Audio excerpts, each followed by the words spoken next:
All right, welcome back to the NoFX podcast. We're up to, I believe this is episode 5, so we've managed to keep it going for as long as my last podcast. Let's see if hopefully we can keep it going longer than that, I would hope. Tiebreak incoming, right?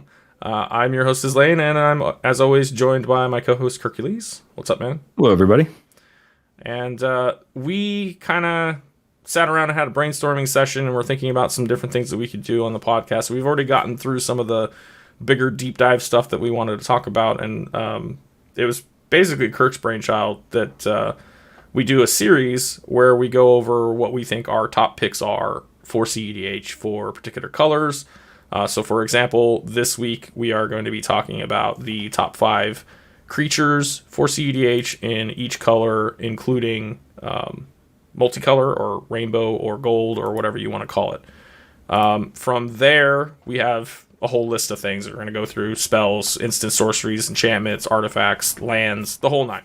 And we're going to make each one of these into a podcast episode. And hopefully it'll be something where it's just for fun. We're not like trying to say these are the absolute best cards. It's nothing where we're going to say that they're in a particular order or this card's better than that card. It's just these are the ones we think out of this color are the best. And we play them in lots of decks and so on and so forth. However, we both made these picks by ourselves individually, and we just now sat down and compared notes. And it turns out that there are some that we agree on, so those are automatically going to go on the list. And again, this is not in any particular order. We're just going to talk about them briefly, and then we're going to come to a point where we don't agree, and then we're going to make arguments for why we think that those cards are either better or worse than the ones the other guy picked. So that should be a fun little debate. But again, this will probably be hopefully about an hour. We're going to try and run through everything real quick and make this a nice little series that we can continue to do. We may not put them out all in order because there is stuff like March of the Machine spoilers coming up and Lord of the Rings spoilers and other things that'll probably happen in between some episodes, but we're going to do our best to try and get this series done as quickly as possible just to kind of highlight some of the best cards that are out there. And, if you guys disagree, you can let us know in the comments and we can debate some more. Yeah, let us know if there's something silly we forget, right? I'm sure there will be, because just by comparing notes, we both already were like, oh, yeah, didn't think of that. Oh, shit, forgot that one. Or that didn't make my list, or whatever the case may be. So for now, let's break the ice a little bit and talk about what we've been doing in the Magic sphere since last time we talked. Kirk, what have you been up to? Basically, with the, what's the next step? March of the Machines coming out, as they trickle out the spoilers and the teasers, just brewing up stuff to be ready to jam some games when that set releases, to try out some of the new commanders.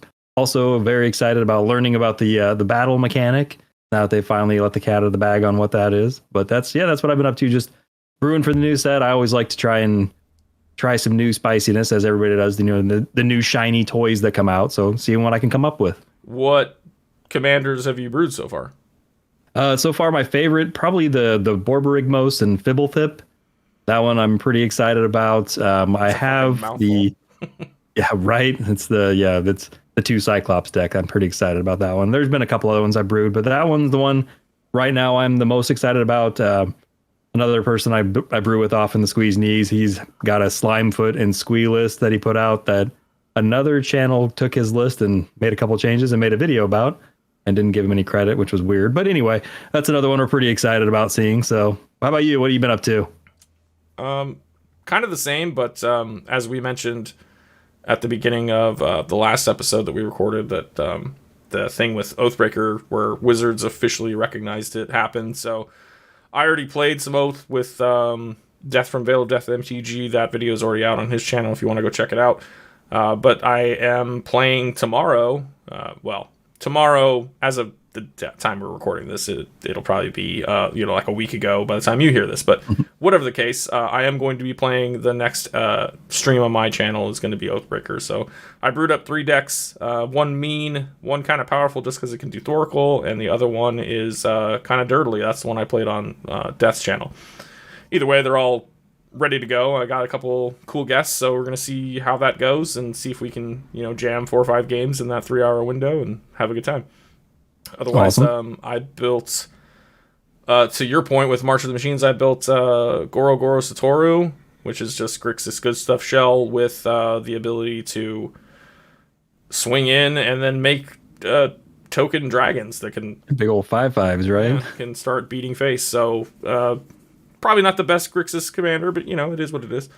And then more recently, I just within the last couple days brewed the Baral Carry Zev, and I decided to make it polymorph because you can get the little monkey off of Carry Zev's ability. So I test played it once, and I was a turn away from having it. I had Scepter on field, I had Carry Zev and the monkey on field. I just needed it to be my turn so I could activate the Proteus Staff. If I would have done that, I had Grape Shot in my hand, and Urza Saga was going to go off on that turn. I already had Soul Ring on the board. Urza Saga was going to go get Mana Crypt. I was going to do the Infinite Storm turn with the polymorphed Horror, and then Grape Shot everybody to death. But, so there was a bunch of blue pods, or blue players, so maybe I just died. Super quick question, not to go too far down this rabbit hole, but when you play polymorph decks in particular, are you a proponent of both the Hullbreaker Horror and the Tidespout Tyrant, or only the Hullbreaker Horror? I'm running both because I figured it's better if I get blown out or it gets removed that I could try again because I have like 6 polymorphs being an Is It.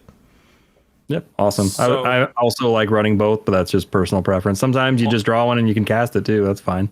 Honestly, this is the first time I've played it. I'm not a huge fan of the polymorph strategy.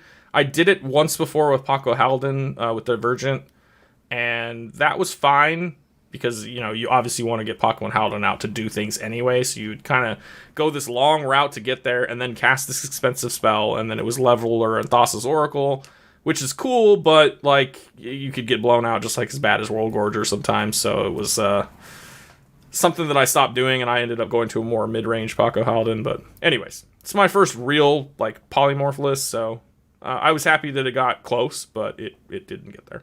We'll see. I'm going to be doing a pod next month about those commanders, so not sure which one I'll end up playing, but I've got. Or there might even be another one they spoil that you like better. Who knows, right? Right. We don't know yet. So. Yep. All right, so that pretty much covers that. Moving on to the main topic, which I said is our top 5 creatures in all 5 colors for CDH. So we did this in Wooburg order because we're nerds, and that's the way it's supposed to be. Yep. So starting with white, we ended up agreeing on 4 out of 5. So basically what we're going to do here is we're just going to go down the list, talk about why they're good cards, and then make an argument for which one makes the final, whatever slots are remaining, let's say. So in this case, there's going to be 1 slot left. We both have a pick. We'll try to make an argument as to which one goes on the list, and then we'll solidify it and move on to the next. Okay, excellent. So white, here we are. First one, Esper Sentinel. Now, not necessarily the best white card, period, but might be the best white creature. Who knows? So it's arguable. I remember somebody ran a poll somewhere, and one of the ones that it's on this list is the one I voted for as the most powerful. You'll see as we go down the list, there are other cards that could potentially be more powerful, but it is probably the best white card draw, period, as of right now. Toss up between this and the Archivist of Ogma, which didn't make our top 5, but it's just barely on the outside looking in. Spoiler alert. Yeah, 1 mana, instant return on your investment.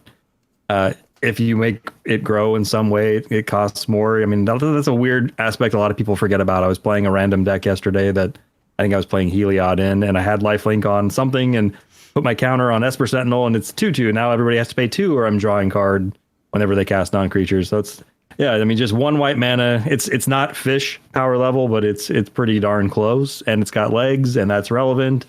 You can tutor it up, you can sack it. Yeah. I think that's the thing that makes it good, is that it's not just a one-time thing. It does suck that it's only once per turn, essentially. So they literally only get taxed the 1 time, and then after that they can cast freely. So that does suck, but it is white, so, It's also really random that it's an artifact. That kind of hurts against one of the ones that we'll see further down on the color pie list. It is a human, which is kind of cool and kind of unfortunate together. If it wasn't a human, Winota would probably like it better because you could attack with it early, but you can also flip into it with Winota, so it's not a whiff in case. I don't know. it's got pros and cons all the way around, like all of these cards do, but it is For sure. pretty much the best. I think it's still better than Archivist, only in the sense that, yes, Archivist provides that gotcha moment of you can flash it in and get that card draw guaranteed, but it only is on tutors, and, you know, I guarantee you there's more one spell per turns happening in a game than there are one fetch or one tutor per turns happening, so at that rate you are going to get more, but they can't stop you from getting the draws off Archivist, so exactly. it also costs 2 as opposed to 1. They're both very close, and I love them both, and I run them both in almost every white deck anyway. Same, but I do think Esper Sentinel, just being a 1-drop, is just more powerful. You can hedges play it on turn 1 and get more advantage right away in the very beginning of the game, where it's somewhat more relevant. So, yep, Esper Sentinel all the way. Great card draw, great card in white. If you're playing white and you're not playing a polymorph variant, probably should make your list. Okay, so the next one I'm going to bring up is Drannith Magistrate. This one was an easy agree. It shuts down not only the ability for people to cast commanders, but it shuts down anything that gets done outside of your hand, period. So you can't cast spells from libraries, you can't cast spells from graveyards, you can't cast spells from exile. It covers it all. You can't get... and exile covers a lot, but I mean, it's also, to break it down a little more, it's like anything that's suspended doesn't get cast, anything that's rebound doesn't get cast, you know, yada, yada, yada. Any of the impulsive draws, like, they don't get cast, Jessica's Will, etc. So it shuts down a lot. Yep, shuts down the Dauthi Voidwalker, shuts down opposition agent cards exiled, it shuts down breach lines, they can't cast stuff from their graveyard, it shuts down Bullets the Citadel because they can't cast from their library, and whatever the mystic artifact is that lets them cast from top library, I can't think of what that's called. Anyway, or the 0/4 little blue creature that does the same kind of thing, lets them cast from the top of the library. Yep, shuts down all those. I have a good buddy that plays a random red-white Boros deck that's kind of high-tier, low-tier CDH that he loves. It's kind of a fun brew.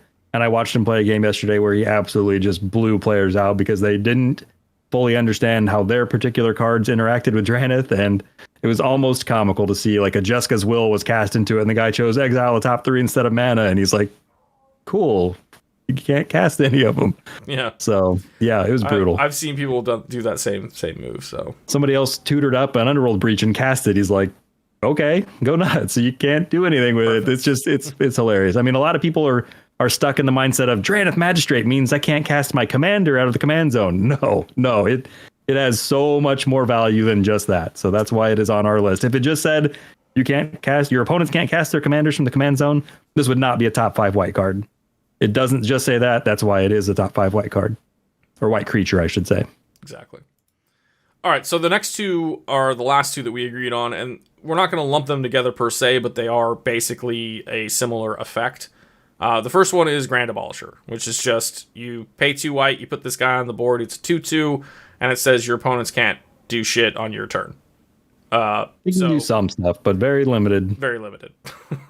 So basically, it's kind of a silence effect for everyone when it's your turn. So if they want to try and do something on your end step to benefit their turn, they can't.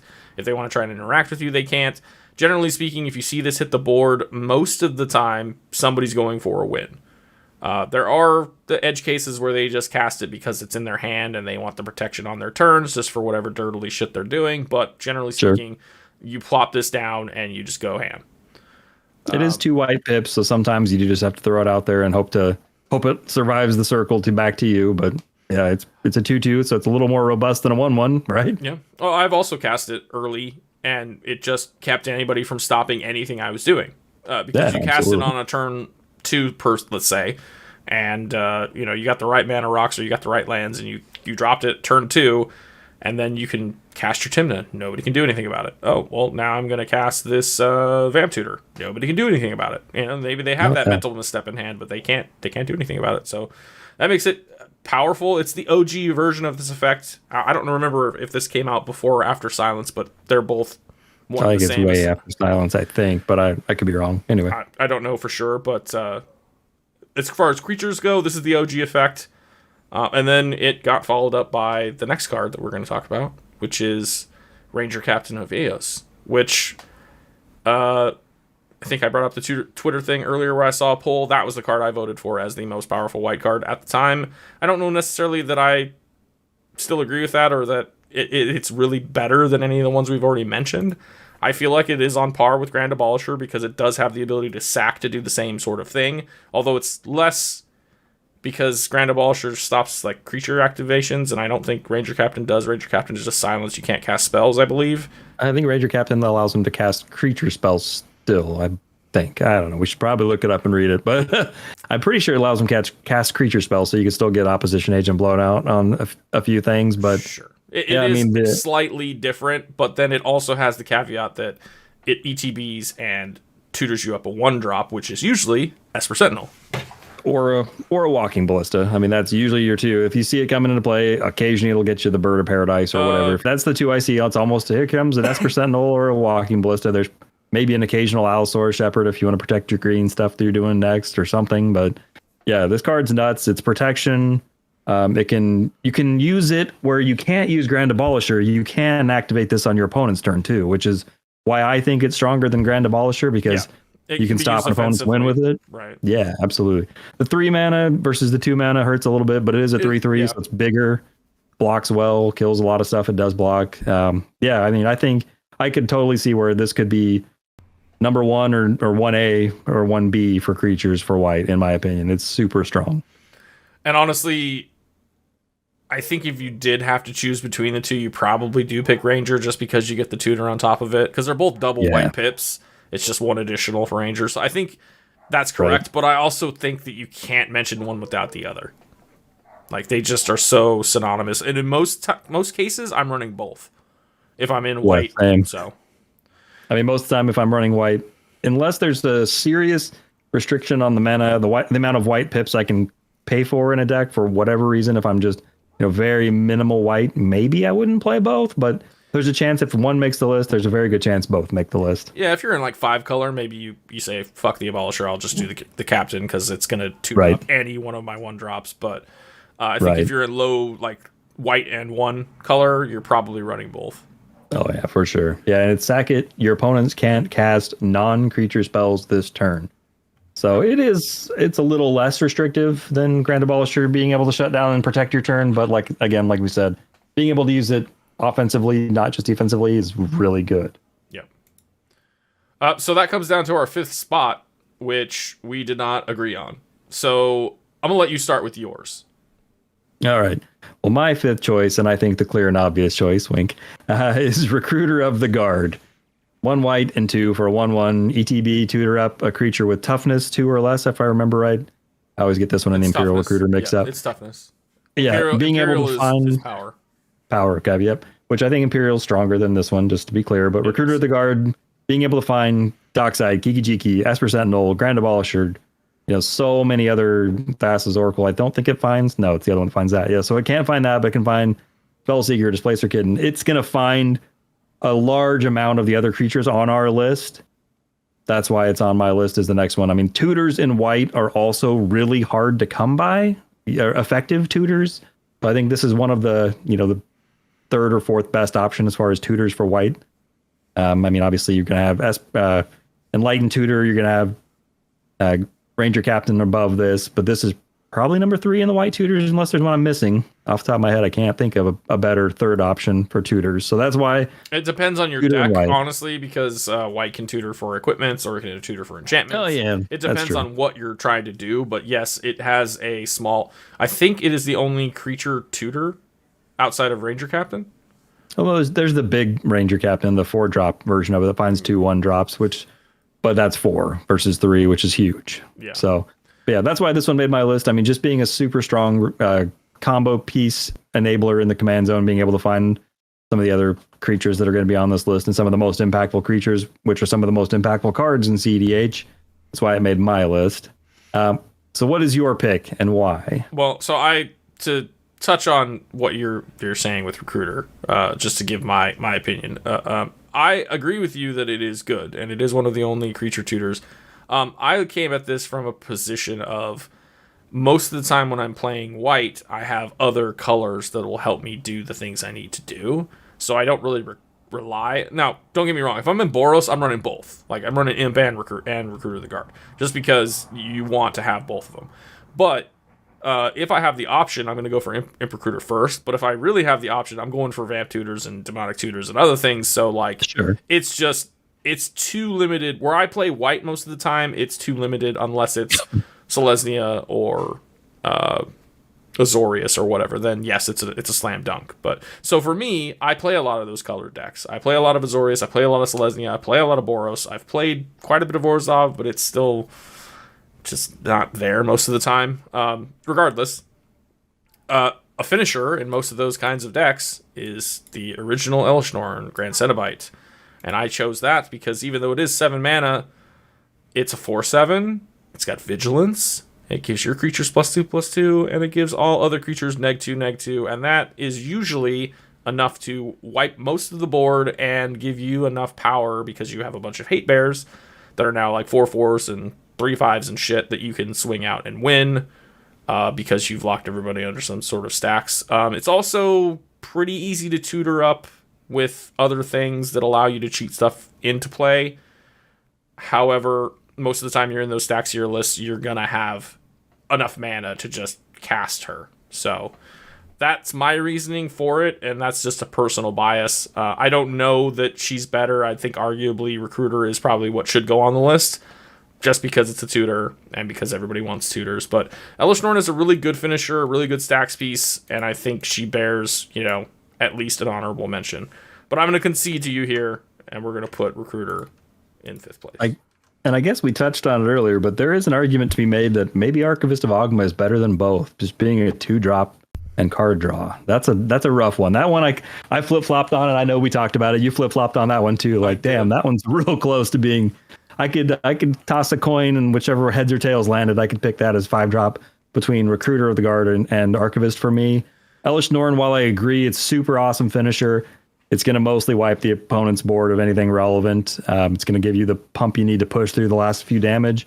The problem I have with it being a 7-drop, if I'm going that route, a lot of times I'm going, like you said, with other colors, and I'm doing a completely different line, whether it's a Protean Hulk or a Razaketh or something else that I'm, Hullbreaker Horror even, some other 7-drop that's going to and try to win the game immediately instead of just stacks up the board further. I love Elesh Norn as well, the original one. It's funny, neither of us put the 5-drop or the new 4-drop I think they just spoiled. I think that card's fine, but I think the OG one is, in my opinion, better. I mean, you can't... If you loyal retainer this thing into play, then you're way ahead. Whereas if you do the other one, sure, and in a Dockside meta, maybe 5-drop Elesh Norn is right there in same kind of level, maybe. I don't know. But I agree. I think it's definitely honorable mention, but for me, Recruiter or Archivist probably belong in the 5 spot just for the card advantage they provide immediately and just being so much cheaper to cast. Yeah. No, I agree. Elesh Norn was just one that came to mind, so I put it in there. I do love slamming Elesh in play. God, that feels good, though, doesn't it? You're like, suck it, everybody. It does. Okay, well, so I guess we got that solidified. That one was pretty easy. I think we're going to have more difficulties down the line, so let's move on to blue. I mean, the obvious choice is Thassa's Oracle. I don't think anyone will argue that that's one of the most powerful creatures in CDH because it allows for one of the easiest combos to win and a multitude of other cards that can combo with it to win the game. So Thassa's Oracle, obvious. 2 blue into the battlefield, win the game a lot of times with whatever else you're doing. Obviously powerful. That one's a no-brainer. Yeah, it has a lot of... It has weaknesses as far as like people can force you to draw, or they can endurance your library back, or yada yada. But generally speaking, you don't get blown out with it unless you've already like resolved. Unless you resolve the Hermit Druid trigger and they counter it on or something. Or you resolve the Tainted Pact and your thing gets exiled, and then somebody magically has a stifle. But I've never seen that, so. Very rare, yeah, for sure. And you're more likely that somebody's got some kind of weird surprise, make you draw a card mechanic than that a lot of times. And you're like, oh shit, I forgot I can draw cards and die now. So right. Notably, I've actually seen it happen. If you have a Ledger Shredder on the board, it will connive you into losing. Specifically just off of those two, and I've seen it happen. So I've seen somebody lose to somebody cracked an Archivist of Ogma. They had an Archivist of Ogma and went for the Thassa line, and somebody else was like, "Crack my fetch land, draw your card." Oh, sucks to be you. Mm-hmm. So there are weaknesses to it, but it is still considered the best combo in CEDH, so it's a no-brainer. Yep. And there is a card that is getting printed in the March of the Machines, I think is the set it's coming out in, that is definitely going to hurt Thassa's Oracle's power level in CDH a tiny bit. And it's one that I seriously considered throwing on this list, but being untested, it's way too early to put it on a top 5 of anything list. And that's that new Fairy Mastermind. Yeah. Whew, when that thing comes out, that's going to get a lot of Thassa's Oracle players. So I'm looking forward to that. Anyway. Yeah. Second one, Phantasmal Image. Phantasmal Image. We both agreed with this. A clone for a blue and 1. Stupid good. You can clone the best card on the battlefield. You can clone your Dockside. You can loop it with your Kenrith to do shenanigans and win. I'm sure there's a billion and one uses for this. Just 1 blue and 1. You have a copy of the best creature on the board. A lot of times, if you're copying something, if it gets targeted and you have to sack it, it's irrelevant. A lot of times, you're copying a tutor creature like we talked about, or a Recruiter of the Guard, or a Dockside, or a Thassa's Oracle that somebody else cast and got stopped, or whatever. There's a multitude of stuff you can copy. This card is quite good. You can copy somebody else's Gilded Drake if they steal your commander and steal it right back. Yep. Yeah, there's unlimited uses. It's just a clone. So clones are always good. It's the cheapest. Well, I mean, there's Imposter Magda, but that's not a creature. Otherwise, I probably would put that on here because it gets around. If you can use that in your polymorph deck or whatever. Hell yeah. That's something we could talk about maybe when we get to the artifacts list. But I mean, it's really just it's the best one that exists, and it's 2 mana. You get whatever you want, and 90% of the time, it's not going to win you the game, but it is going to get you value no matter what. Like Kirk said, best card on the deck or on the battlefield, your own Dockside, your own. Obviously, you can't tutor or target legendaries because they'll just die if it's your legendary. But you can target somebody else's legendary. So unless you want that to happen for some weird value deck, who knows? I'm sure there's some case where that's relevant. Yeah, and then you do get the ETB effect. Yeah, sure. And then also it's glaring weaknesses that anything can target it, including just something that's like tap and target creature gets +1/+0. It just dies. So there are decks that take advantage of that too, though, like Kenrith, being able to Kenrith Dockside this thing, being able to target it to make it sack itself to be able to reanimate it. It's a bonus for that deck, not a downside. It's so weird. Yeah, so it's got a lot of weird mechanics that can be a boon or a con, but like honestly, I very rarely see it used in that way. It's just a copy. People use it for Dockside or they use it for whatever. Yep. It sticks on the field forever, and then eventually it dies to a board wipe, or they block with it, and that's the end of it.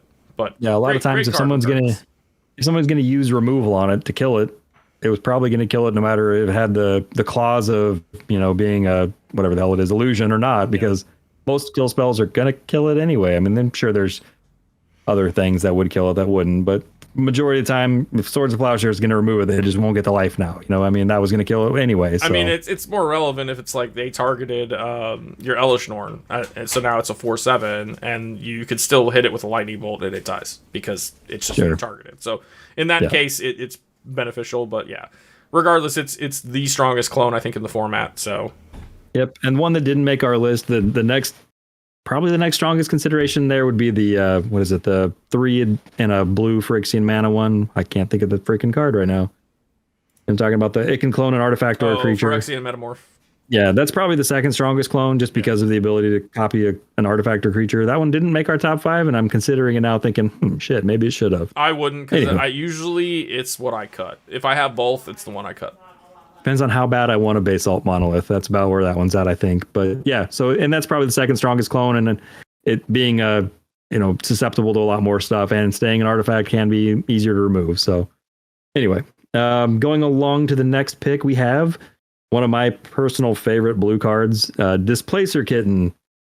Stupid card. Why did they print this? I love this card, honestly. It's a 4 mana 2/2. Cast any non-creature spells, or is it instant and sorcery? I think it's non-creature spells, and it blinks anything. It's non-creature, yes. Yeah, because of the whole stupid blue-white Teferi protection loop. Anyway, 4 mana 2/2 combo enabler, everything. This card is wonderful. It's goofy and perfect. I don't know. That's all I've got to say about it.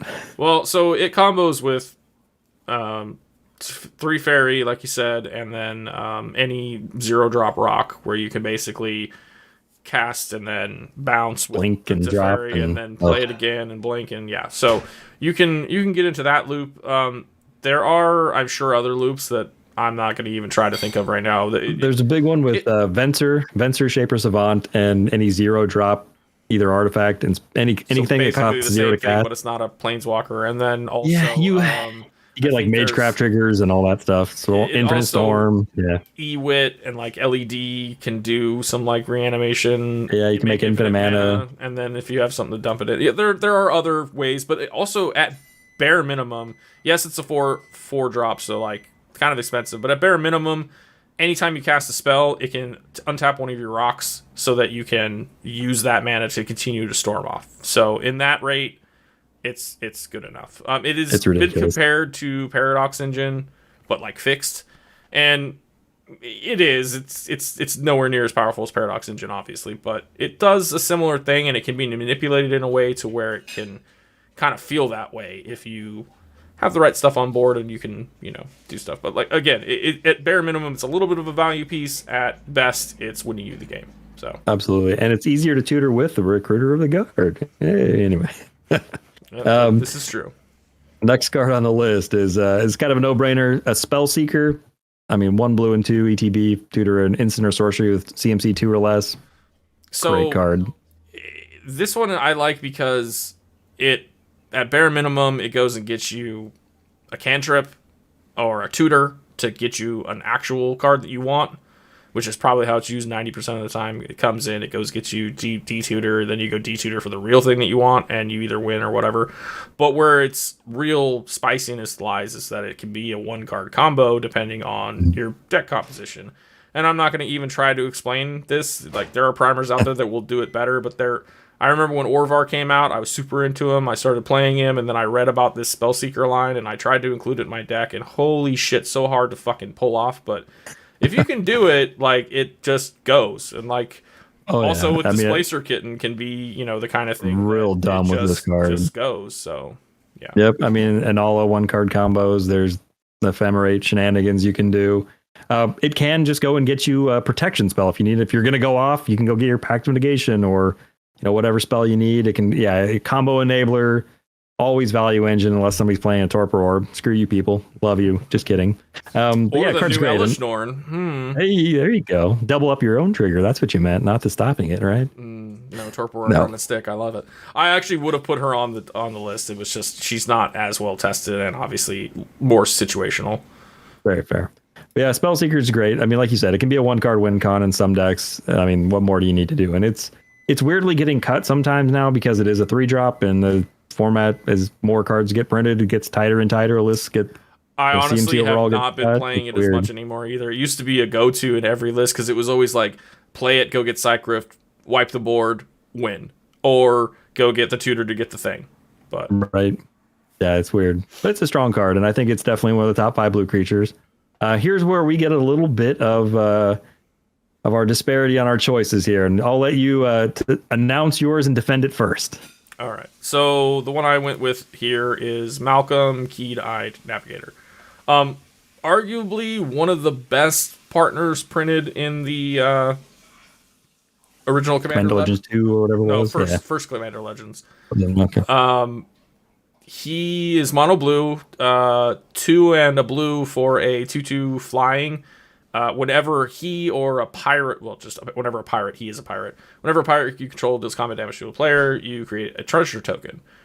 That immediately is just good because turn 1, drop a Jeweled Lotus. He's instantly in play. Turn 2, you're hitting and making treasures. You're already out ramping everybody. It's like Tymna, but for ramp instead of card draw.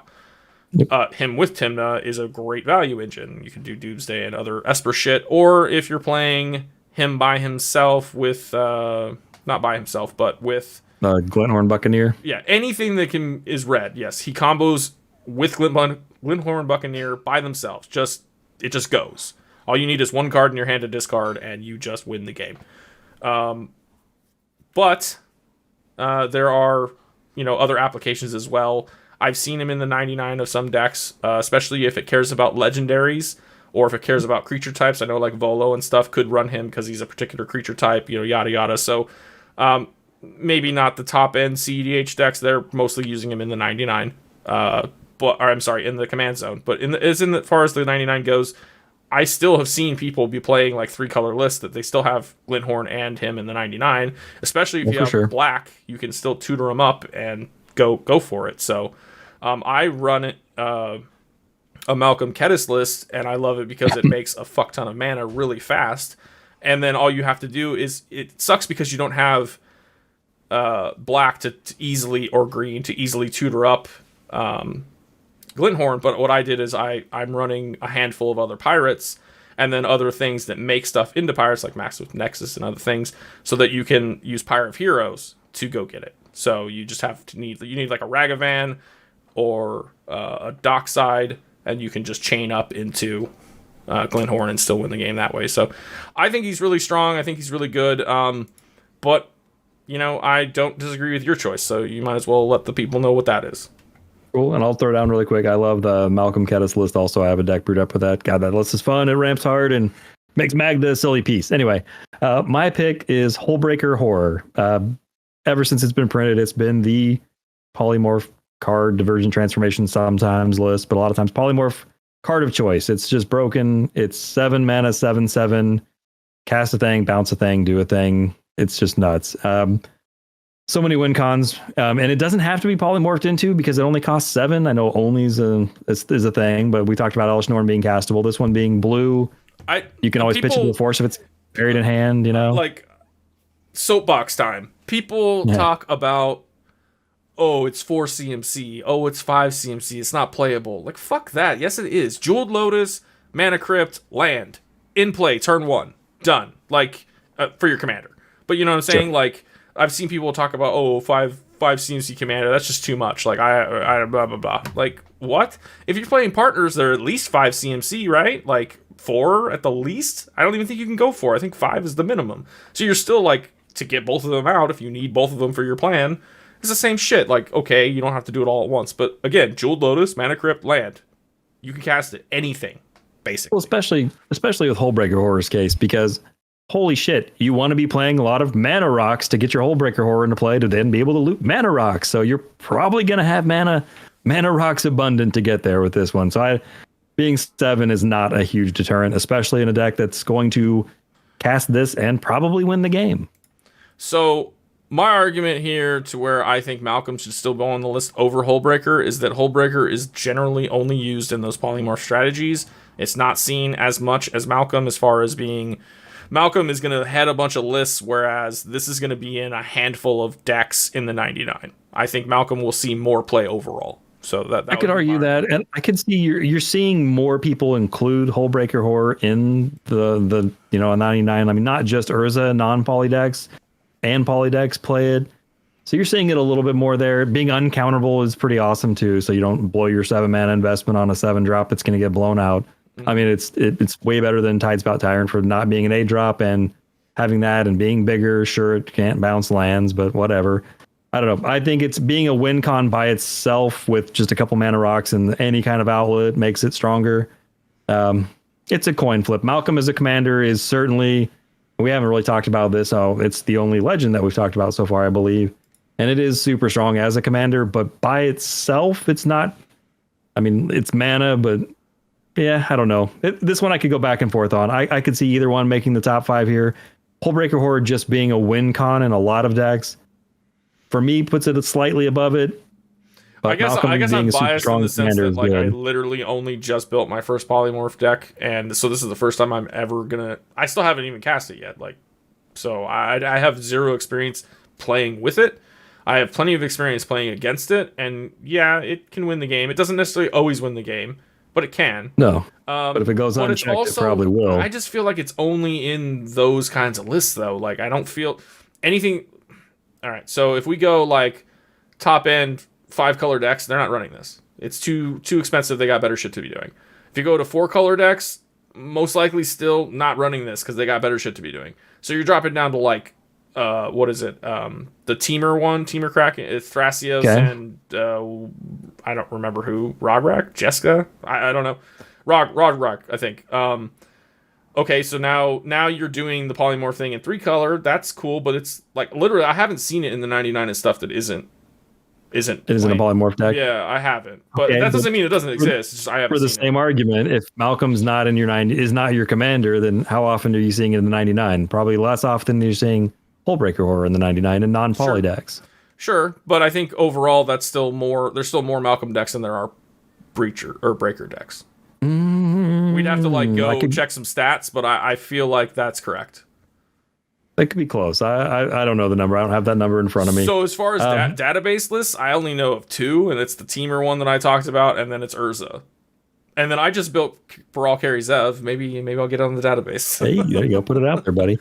I don't know. I played against. Maybe I'm biased because one of my members that I play against regularly on Discord is a lover of all things polymorph and divergent transformation. So I've based Hullbreaker on a regular basis. So maybe I have a biased view of how strong it is. I honestly don't see it that often. But again, we're playing in different metas, and even just content that I've watched, I'm not seeing it a lot either. But that could just be... I think when it first got printed, I think we were seeing a lot more of it. I think it's kind of not necessarily waned, but it's just not...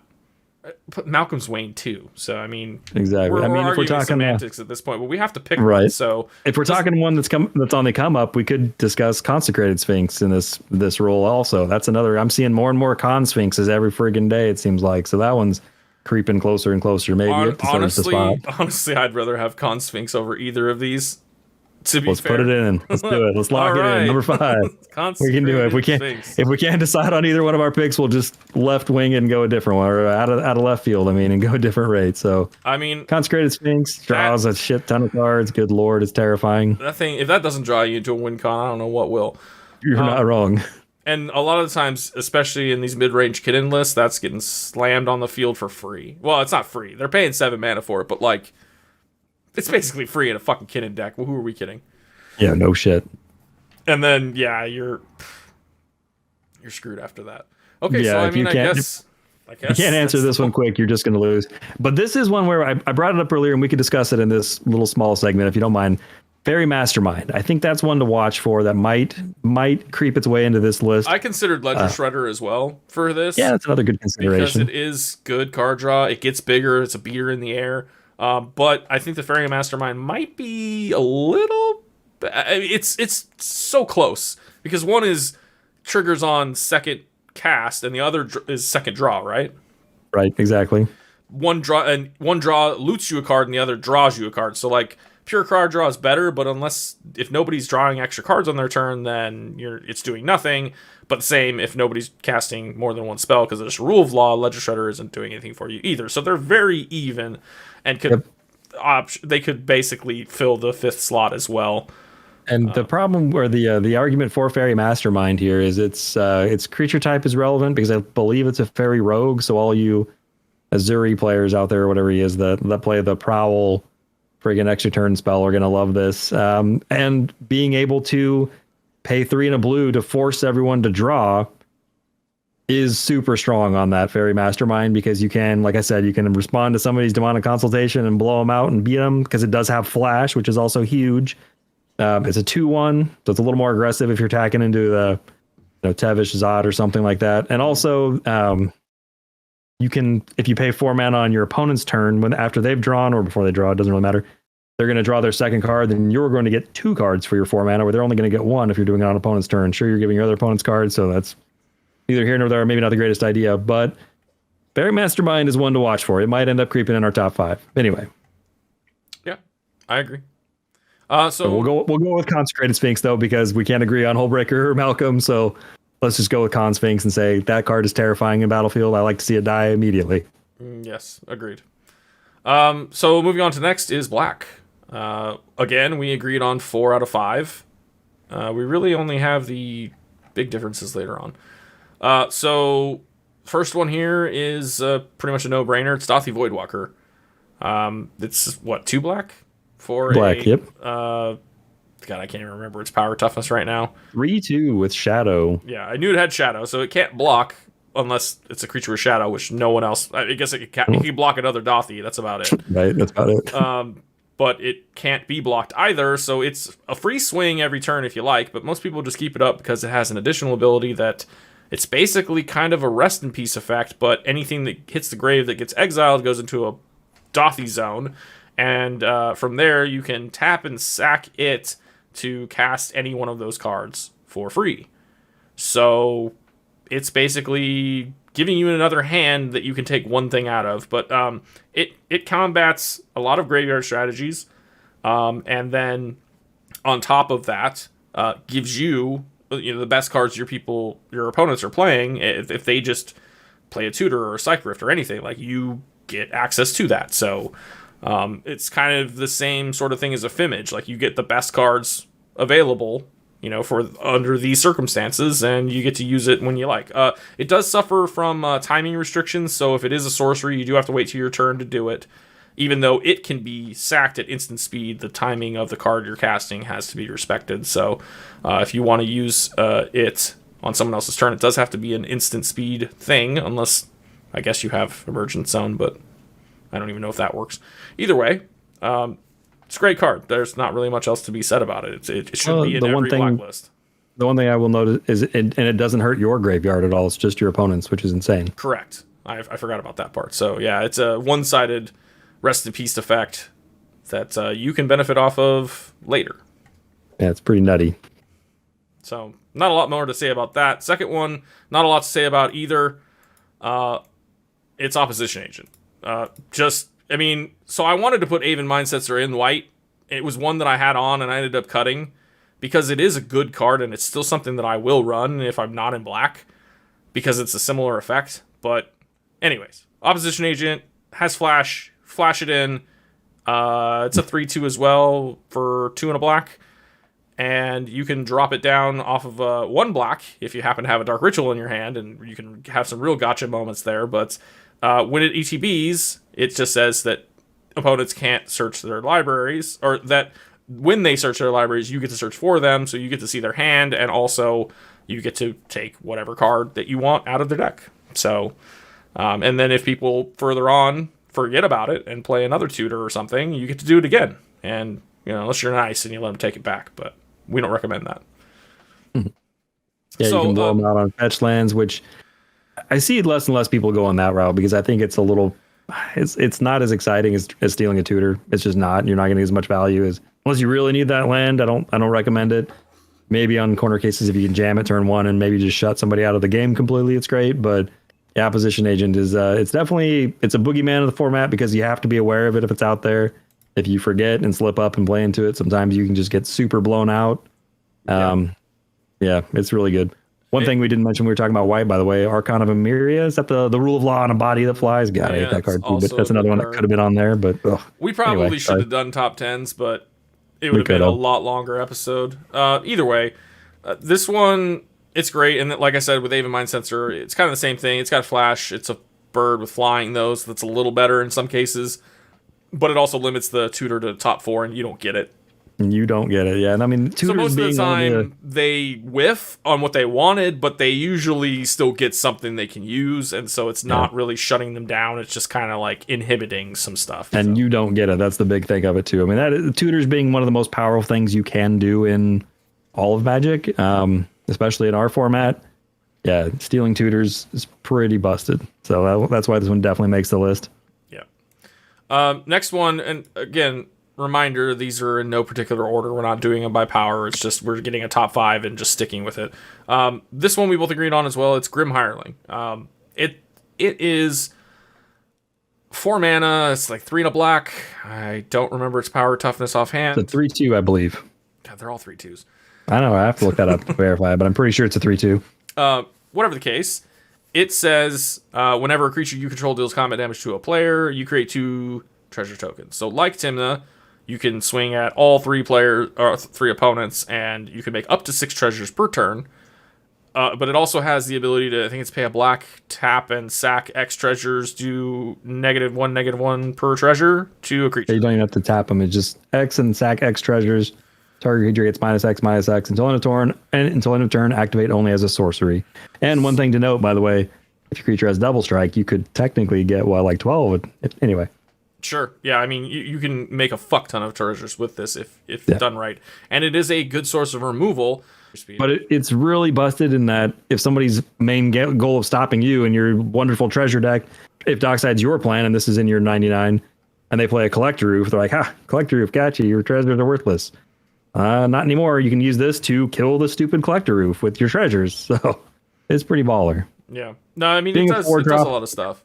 Being a 4-drop hurts it a little bit. I honestly think this sees less play than it should, which is a little weird. But I think it did initially because it was in a commander product, so people probably overlooked it, and then people started kind of standing for it a little bit. I started seeing it around, and I've started including it in most of my black decks just because, getting any way you can get additional mana is usually good when you're in black. So. Yeah, I mean, and how much does Najeela love this card? Come on. Najeela, Tymna decks, just pretty much everyone. Anything let's turn sideways, professional Facebreaker, yeah. Anything let's turn sideways really likes this card. Right.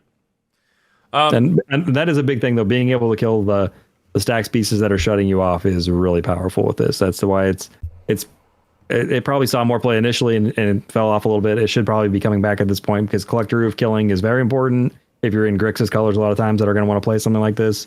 And you probably need your Dockside treasures to win. Yeah, notably, you don't have to use treasures. Like, you don't have to do anything with the treasures except for sack them. So, doesn't stop it. Exactly. So, back to the most powerful thing you can do in Magic, tutoring. The last one that we agreed on here is Razaketh the Foul-Blooded, which is a huge 8/8 beater for like 7 or 8 mana. Usually not something you cast outright, usually something you entomb and cheat out with a animate dead effect or whatever, but he does have the ability to sack creatures to tutor. So, provided that you can put him on the field and have a couple little fodder pieces, even if it's your commanders, doesn't matter. Usually this just goes and tutors up your Thassa's Oracle and your Consultation or whatever just to win the game. Or your Breach or your whatever, yeah. Anything you need to win on the spot is usually what he'll do for you, but in worst case scenarios where somebody blows up the only thing you had to sacrifice to tutor with, he's still an 8/8 beater in the air, and he's still a tutor on a stick whenever you want. So if you can somehow make creatures after the fact, like you went for the win, they stopped it, they countered. You played the Thassas, you went to go play the Consult, they counter the Consult, you just sack the Thassas, go get your Tainted Pact, and still try to win anyway. So there's a lot of different things you can do with it, and it's not the kind of thing you want to see hit the opponent's board. Let's just put it that way. Yeah, for sure. I mean, it's one of the.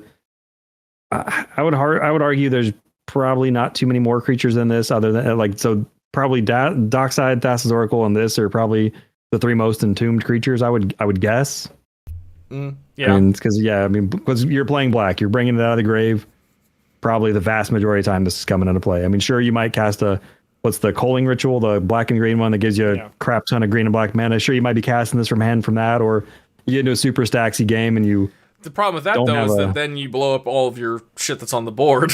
All the little ones, at least. You might have a Grim Hireling that's a 4-drop that'll survive that. So, but yeah, I mean, it's a lot of times it's coming out of the grave a lot of times, and yeah, it's a win con. It's going to tutor you up something to win the game. Like you said, if you get stopped, you might be able to interact for them stopping it to find your counter magic to stop them, or et cetera, et cetera. Yeah, huge flying beater winner. Yep. So next up is our 5th slot, which we did not agree on. So let's just talk about the ones we actually put down, and then we can talk about some of these honorable mentions that we both might decide to put into the 5th slot anyway. So the one that I picked is actually a newer card. Came out with, God, what was that? Brothers War? I think it was. God, I don't remember anymore. There's so many freaking sets. It's so hard to remember. We're old, man. Right. Apologies for that, but it's Braid's Arisen Nightmare. It's a new version of Braids. There's only been like 3 versions. The first one was black and is banned. The second one was blue and is awful because it gives things to everybody for free. And then there's this one, which, I don't remember power, toughness, or whatever, but at the end of your turn, you get to sacrifice, I think it's land, creature, enchantment. Artifact, creature, enchantment, land, or planeswalker. So any of your non-land permanents, you can sack. Oh, no, and land too, right? Yeah. So any permanent you can sack, and all of your opponents have to sack the same thing, or if they don't, you get to draw cards. So it is a card draw engine in black, which not that black really needs more card draw engines, but it's it's very on black because it's sacrifice this thing and then force other people to either sacrifice or you get to draw cards. So I think it's pretty powerful. I've only run it in a couple lists. I haven't really played it a ton, but it does make for some interesting scenarios in the sense that you can force people. Edicts are always good when people don't have a lot of creatures. Unfortunately, we are in kind of creature heavy metas right now, so that could kind of lower its stock a bit, but I still think that there are times where people have a bunch of like little 1-drops out and they don't want to sack them because they're like, that's my mana or that's my Esper Sentinel or whatever. So they're just like, nope, and you get to draw cards anyway. So I think for CEDH, it's pretty good, but not necessarily the best. What was the one that you picked? Real quick, I'll say it's a 3/3 also, so it survives a Pyroclasm, unlike our other 3 black creatures that we picked. The one I picked is Carrion Feeder. 1 black mana, 1/1 zombie. I don't know if it's a zombie something or just a zombie, but either way, 1 black mana, 1/1 zombie. Sack a creature, put a +1/+1 counter on it. I think it can't block. I don't even know. That's super irrelevant. It's a free, repeatable sack outlet. That's also a relevant creature type, being a zombie. There's another one, Viserys here, that which is yeah, and it gets +1/+1 counters. Can be relevant sometimes, especially if you're in like say black green where you can sack a creature to draw that many cards or whatever. Like it can, It does have some edge cases, I think, where so sack outlets are good, but one thing I will say is that a lot of times in CDH there aren't too many decks that are doing aristocrat style stuff that do a lot of that kind of sacking. I feel like Carrion Feeder, slam dunk, all-star in a casual aristocrats list. It's great. I haven't seen a lot of it in CDH, but you did make some points that, yeah, I can concede to. Yeah, I mean, just being part of a lot of any black-green Protean Hulk pile is probably playing this card as one of its sack outlets. Yeah. And it's redundant to the other little vamp one, but it's a more relevant creature type in case you're doing some shenanigans with a Phyrexian Altar and blood. What's the card called? The 2/1 black zombie you can cast from the grave. Gravecrawler. Gravecrawler, thank you.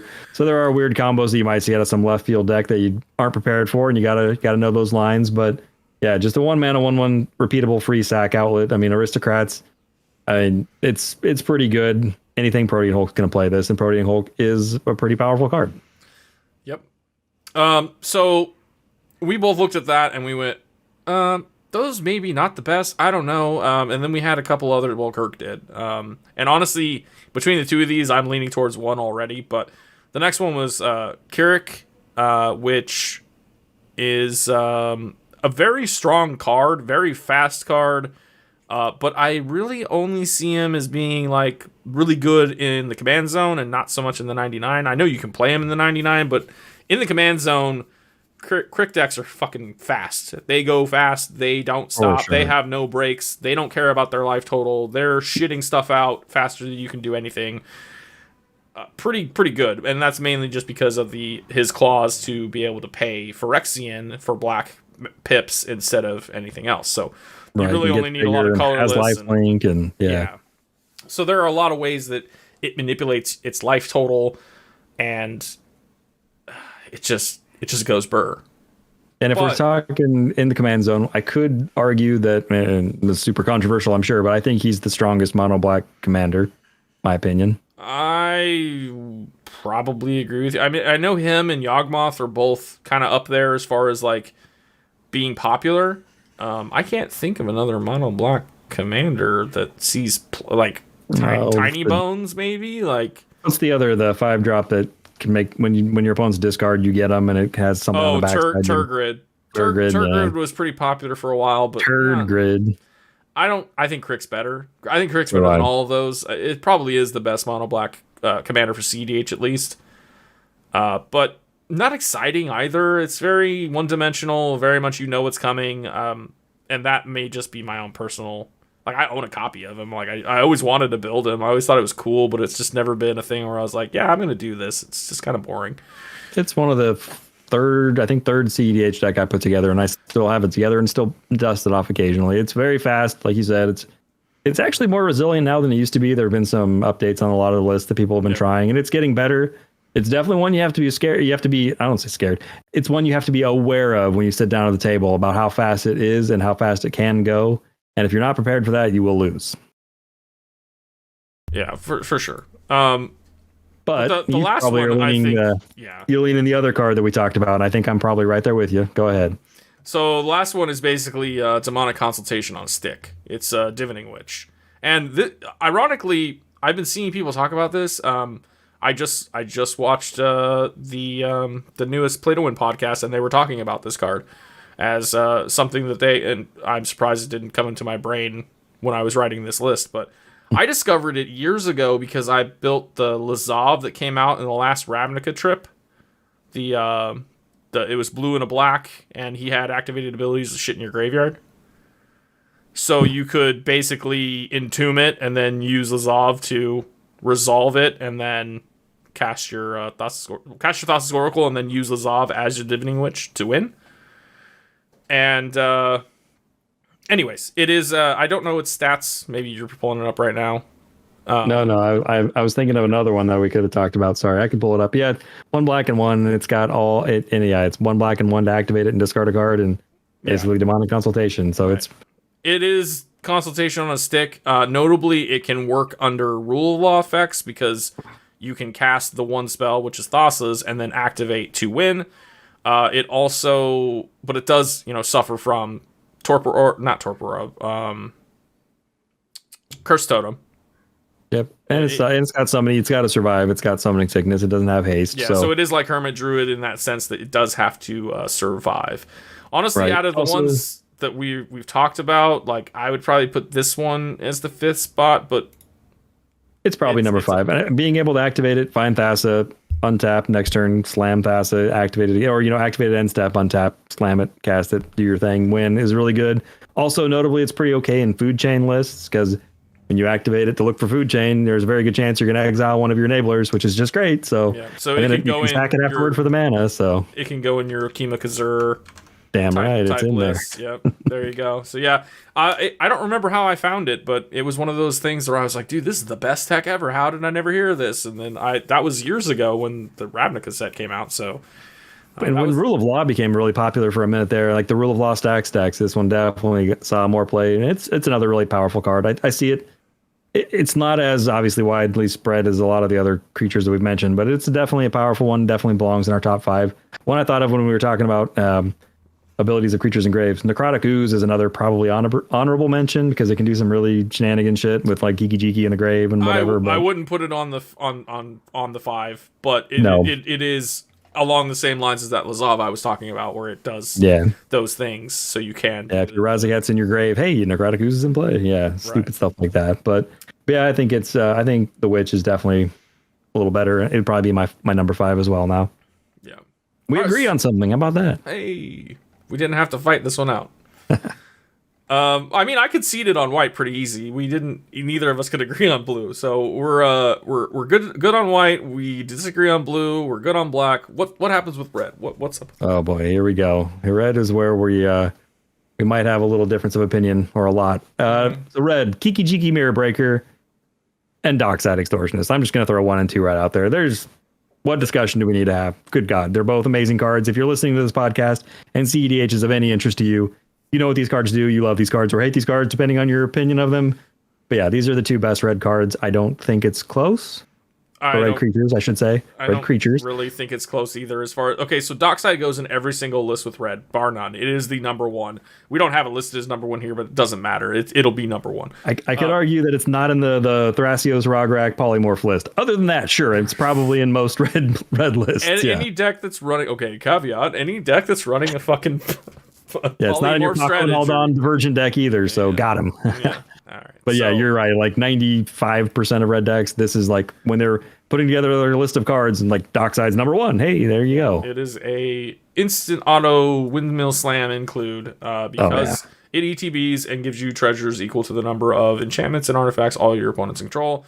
Minimum, most of the time, this is like a better Rite of Flame or it's like a pyretic ritual because you pay 2 and you get 3. And then you use that 3 to do something else. Maybe win with Consultation, because that's all you needed. There you go. Best case, you're getting 10 to 20 treasures because people are greedy, or yes. And then even better case is, you're comboing with something to make infinite treasures and then just winning the game. An even better case is you're getting infinite treasures and then your outlet is just sacking treasures because you have like Mayhem Devil. Yay. Anyway. Yes. I play that in several lists as well. So, that goes without saying. Kiki-Jiki isn't in every single red deck, but in any red deck that can do pod lines or just tutor creatures to the battlefield or... Yeah, there's just a billion strategies where Kiki works. And the two cards have an interesting thing where they enable certain commanders to be viable. If these two cards didn't exist, there are certain commanders that probably wouldn't be viable, I think. Maybe I'm wrong there, but... Like, Korvold is good and could still be a food chain deck and could still be a ad nauseum deck, but Korvold with Dockside is just better than anything anybody could come up with. Like, yeah, Korvold Dockside is definitely one of the ones that came to mind too, from a mutual friend of ours that plays it often, I'm sure. But that one, Korvold is definitely a fan of Dockside. And there are other ones. I mean, like a lot of combo lines exist because what's the red Planeswalker? Jessica, Rise Reborn. Mm-hmm. Without Dockside loops or something, I'm guessing it probably wouldn't see much play. Maybe I'm wrong. I mean, there might be other ways to make infinite mana depending on the partner, but then you'd probably be more depending on the partner to be blue and doing Isarev stuff to do Jessica. So, I mean, Jessica can obviously work. I've actually put Jessica in my Paco Halden list because it was like, why not make Paco a fucking huge beater and get even more value? Sure, but I was just meaning more like in the command zone. I think you would see a lot. Isarev, I concede that would definitely be a way to still make it happen, so... There were plenty of infinite mana combos prior to Dockside. Dockside just makes everything easier, and that's why it's on the list. Kiki-Jiki makes a billion of different ways that you can... It's part of the Snoop combo, so mono red. It's part of Boros combos with Bellringer and yada yada yada, and then it's part of green combos with Hyrex Tower Scout and whoever else. So... As long as it's a thing that can untap it, it can copy and untap and copy and untap, and it makes a billion other things, and they have haste. So and the list goes on and on. The intruder alarms, the Felidar Guardian, blah blah blah. Yeah, it's stupid. Right. It's goes infinite with a ham sandwich is the old saying that everybody knows, and it's true. It is true. But from there, we don't agree at all. And not even a little bit. Go ahead and do you want to lay out yours first? Or would you like me to break the ice here? I'll throw mine down. So go for it. Oh, I'm missing one. Wait, no. So my three, for whatever reason, we looked at this from different angles. It looks like I looked at it from more of the command zone angle, and Kirk was looking more from the 99. So my three additional were Rograk, Son of Raga, Dargo the Shipwrecker, and Magda. Whatever the fuck the rest of her name is. Brazen Outlaw or something like that. Yeah, there you go. Rograk, because he is a amazing enabler in the command zone. You cast him for free. He turns on your Springleaf Drum. He turns on your Mox Amber. He turns on your Deflecting Swat, your Fierce Guardianship, your Deadly Relic, whatever it is that requires a commander, or just requires a legendary, or just requires a fucking creature for that matter. It turns it on. So from turn one, you have a lot more viable options. I run him with Tymna. It's a Turbo Nos list. He enables really fast turns. I love him. Otherwise, he's a garbage creature. He's a 0/1 with like a bunch of keywords that don't fucking matter. So yeah, like in that sense. There was a hot minute where Winota played it because they played the Thalia's Lancers or something that tutored a legend to the battlefield that was a human, and he has Menace, so you could play it and attack, and it probably wouldn't be blocked and killed, but... I don't know if that's still a thing or not in Winota. I have no idea. I don't think so. I don't run him in my Winota. I don't run him in, I don't think, any 99. Which would be my argument about why I wouldn't put him on my top 5. But I hear you. Go on. He had a humongous impact on the format, so I cannot understate that. And Set goes for the next two, which we already mentioned, but Dargo, same thing. Huge impact on the format. You can play a mono red with Jessica, and he goes infinite with a ham sandwich, like you said. And next thing you know, you're blowing up the table with Jessica, or he goes with fucking pretty much anybody. You can do him with Malcolm. You can still do your Glinthorn combos, but then you have Dargo stuff. I've seen him paired with a bunch of stuff. I also see him as one of the strongest commanders in CPDH, so whole different format, still abusing the fuck out of him. I think he's really strong. I personally don't like him. I don't play him. I don't like the card, but I can't deny how powerful it is. And lastly, Magda, she's put up tournament results like crazy. She is something that goes infinite with, it's just her, enough treasures to tutor out Clock of Omens, and you need an artifact dwarf, which there's several that can be kind of pseudo dwarves, and you just fucking go ham. She also is a great tutor. She goes well in the 99. I think she, out of the three, she goes in the 99 of lots of decks. Yep, agreed, 100%. We talked and that's about why Malcolm Kedis, like she can be the thing that tutors up your Div Mizzet for your curiosity you have in your hand to just win. She can tutor up any artifact or dragon, so she has a lot of abilities. I use her in several Mardu lists just to be able to tutor up my Wishclaw, to tutor up the other, like the Mayhem Devil, so that my Curio loops with Dockside now have an outlet, blah, blah, blah. And Cloudstone Dockside Magda loops are definitely a thing that's very strong and very powerful. I would concede she's the best of the three that you mentioned in the 99 and the Command Zone, so for that reason, I would definitely agree with you. I think I would put her on the top 5. Hey, I got a good session. We're putting her on. You got it, buddy. She's there. Dargo, I actually have a Dargo Silas deck. I like it quite a bit. I agree it is a strong card, and I think for me it falls in the honorable mention category because it is. I mean, CPDH, sure, it's amazing. I don't play that format like you do, but it is a very strong card. And it's a fine card. It's very powerful. It does have a lot of combos with it, but a lot of the other combo pieces take a lot of setup, and some of them aren't as good on their own. Whereas Rograk, at least he has just enabled some of the fast. Secret? What? I don't like Dargo. It's like Thrasios. Like I could put Thrasios on any fucking list as being super powerful, but I fucking hate the card. I don't like Dargo. When we get to green, we'll talk about the card I hate the fucking most. But so Rograk, I could maybe see him in the top 5, Joe, just because of the amount of turbo bullshit shenanigans he allows and some of the fastest decks. I mean, Crick is stupid fast. Also, the polymorph decks that we were talking about, like he enables that. So we'll circle back. He might be the top. He might be in the top 5. I could maybe concede that one too. The 3 I would go with, or I had on my initial list, I'm not saying I'm going with them now. One that I will argue until I'm blue in the face that belongs on our top 5 is Imperial Recruiter. It finds Dockside. It finds Kiki-Jiki. It finds blah, blah, blah. It finds Thassa's Oracle. Yeah, it can find so many things. It can find Kiki-Jiki to then copy itself to go find one power creature that combos with Kiki-Jiki to win, blah, blah, blah. So for me, Imperial Recruiter definitely belongs in the top 5. I mean, it's the same as the Recruiter of the Guard, except for its power instead of toughness, which is probably better. It can't find Combat Celebrant, which makes me a wee bit sad, but otherwise, if you're in mono red, but I will give it to you that it is, outside of Gamble, is the only way, and Goblin Matron or Goblin Recruiter, which those are very specific. Dwarven Recruiter. Well, those are very specific to Dwarven Recruiter, not even good unless you're playing a casual as fuck deck.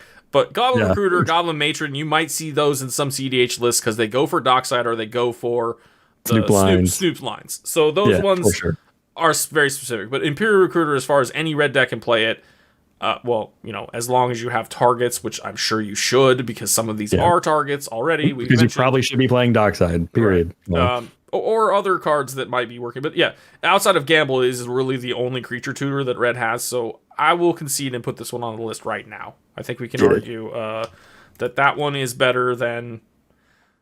It's better than Dargo. I don't know about Rograk, but, honestly, I think I'm leaning towards one of your other choices here, too. But go ahead. So the next one is Professional Facebreaker, or as I like to call it, PFB and Knuckle Sandwich.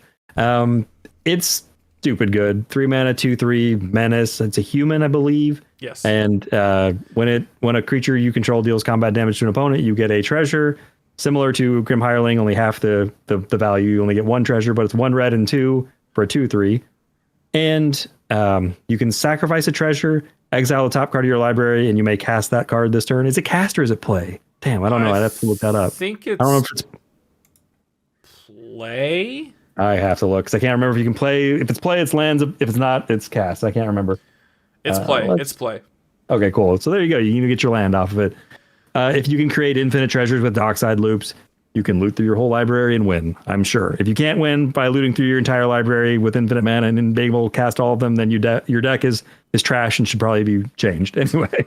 So Professional Facebreaker, I love the card. I agree with you. It was a slam dunk for me too. When it first got or when the set first released, I think I bought like 10 copies. Because I put it in like everything. It is Grim Hireling. The pros and cons there is that, again, Grim Hireling, a little bit stronger body wise, but costs 1 more. And then gives you 2 treasures. This one costs 1 less, a little smaller body, but does have the evasion that helps, but also less treasure. But the card advantage is arguably better than the removal, but then there's things like Drannith that say that the removal is better. So the Grim Hireling can remove the Drannith that stops your Facebreaker from doing its thing, but the Facebreaker can't remove something that hurts the... I don't know. You get what I'm saying. They're very much apples and oranges. If you have your infinite treasures and you have your Thassa as a Oracle in hand, you can just exile your library and cast it. Anyway. Exactly. So, I mean, there's pros and cons for both. Honestly, if you're in most decks that I'm running both. If I'm in Rakdos, I run both. If I'm Mardu, I run both. If I'm in like 5 color, I probably only run 1. Because you don't really need both, and it's just a consideration of which are you going to need more. Are you going to need the card advantage more, or are you going to need the extra treasure more, or the removal more? I think they're so fucking even, but honestly, I don't think that we need... I want you to read off your next one, because I think your next one is kind of the one I'm leaning towards. That's fair. The 5th. And the next one is Dualcaster Mage. 2 red and 1 human wizard, I believe. And when it ETBs, you can copy an instant or sorcery on the stack. So, yeah, it combos with multiple things in red to win the game. Most notably, it combos with Twin Flame or Heat Shimmer. Those are the ones that are played the most. Usually it's either one or the other. They both have their pros and cons. I usually run Twin Flame, but there are some hedge cases where I run both.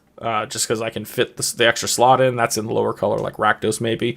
Sure. And sometimes copying your opponent's creature with the other is better. I mean, because Twin Flame can only do your creature.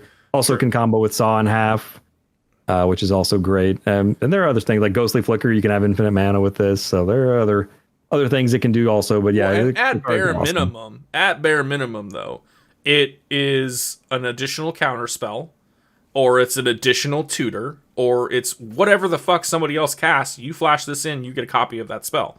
Yep. So if you need to help with a counterspell war and you don't got a counterspell in your hand, Dualcaster will do it. If you don't have a tutor, but you really need a tutor, if you're in low colors or mono red even, it can get that Vamp tutor or something else that'll get you the card that you need. So I think it's flexibility. Or, I mean, even it being a flash creature, it's a blocker. Yeah, for sure. And being a wizard and a human, both pretty relevant. Yep. Yeah, under Cavern of Souls, it can be pretty good. You can step through. Is that the 2 mana cycle? Find a wizard. I mean, yeah, step through Mage. And the Videlkin Aether Mage, I think it is.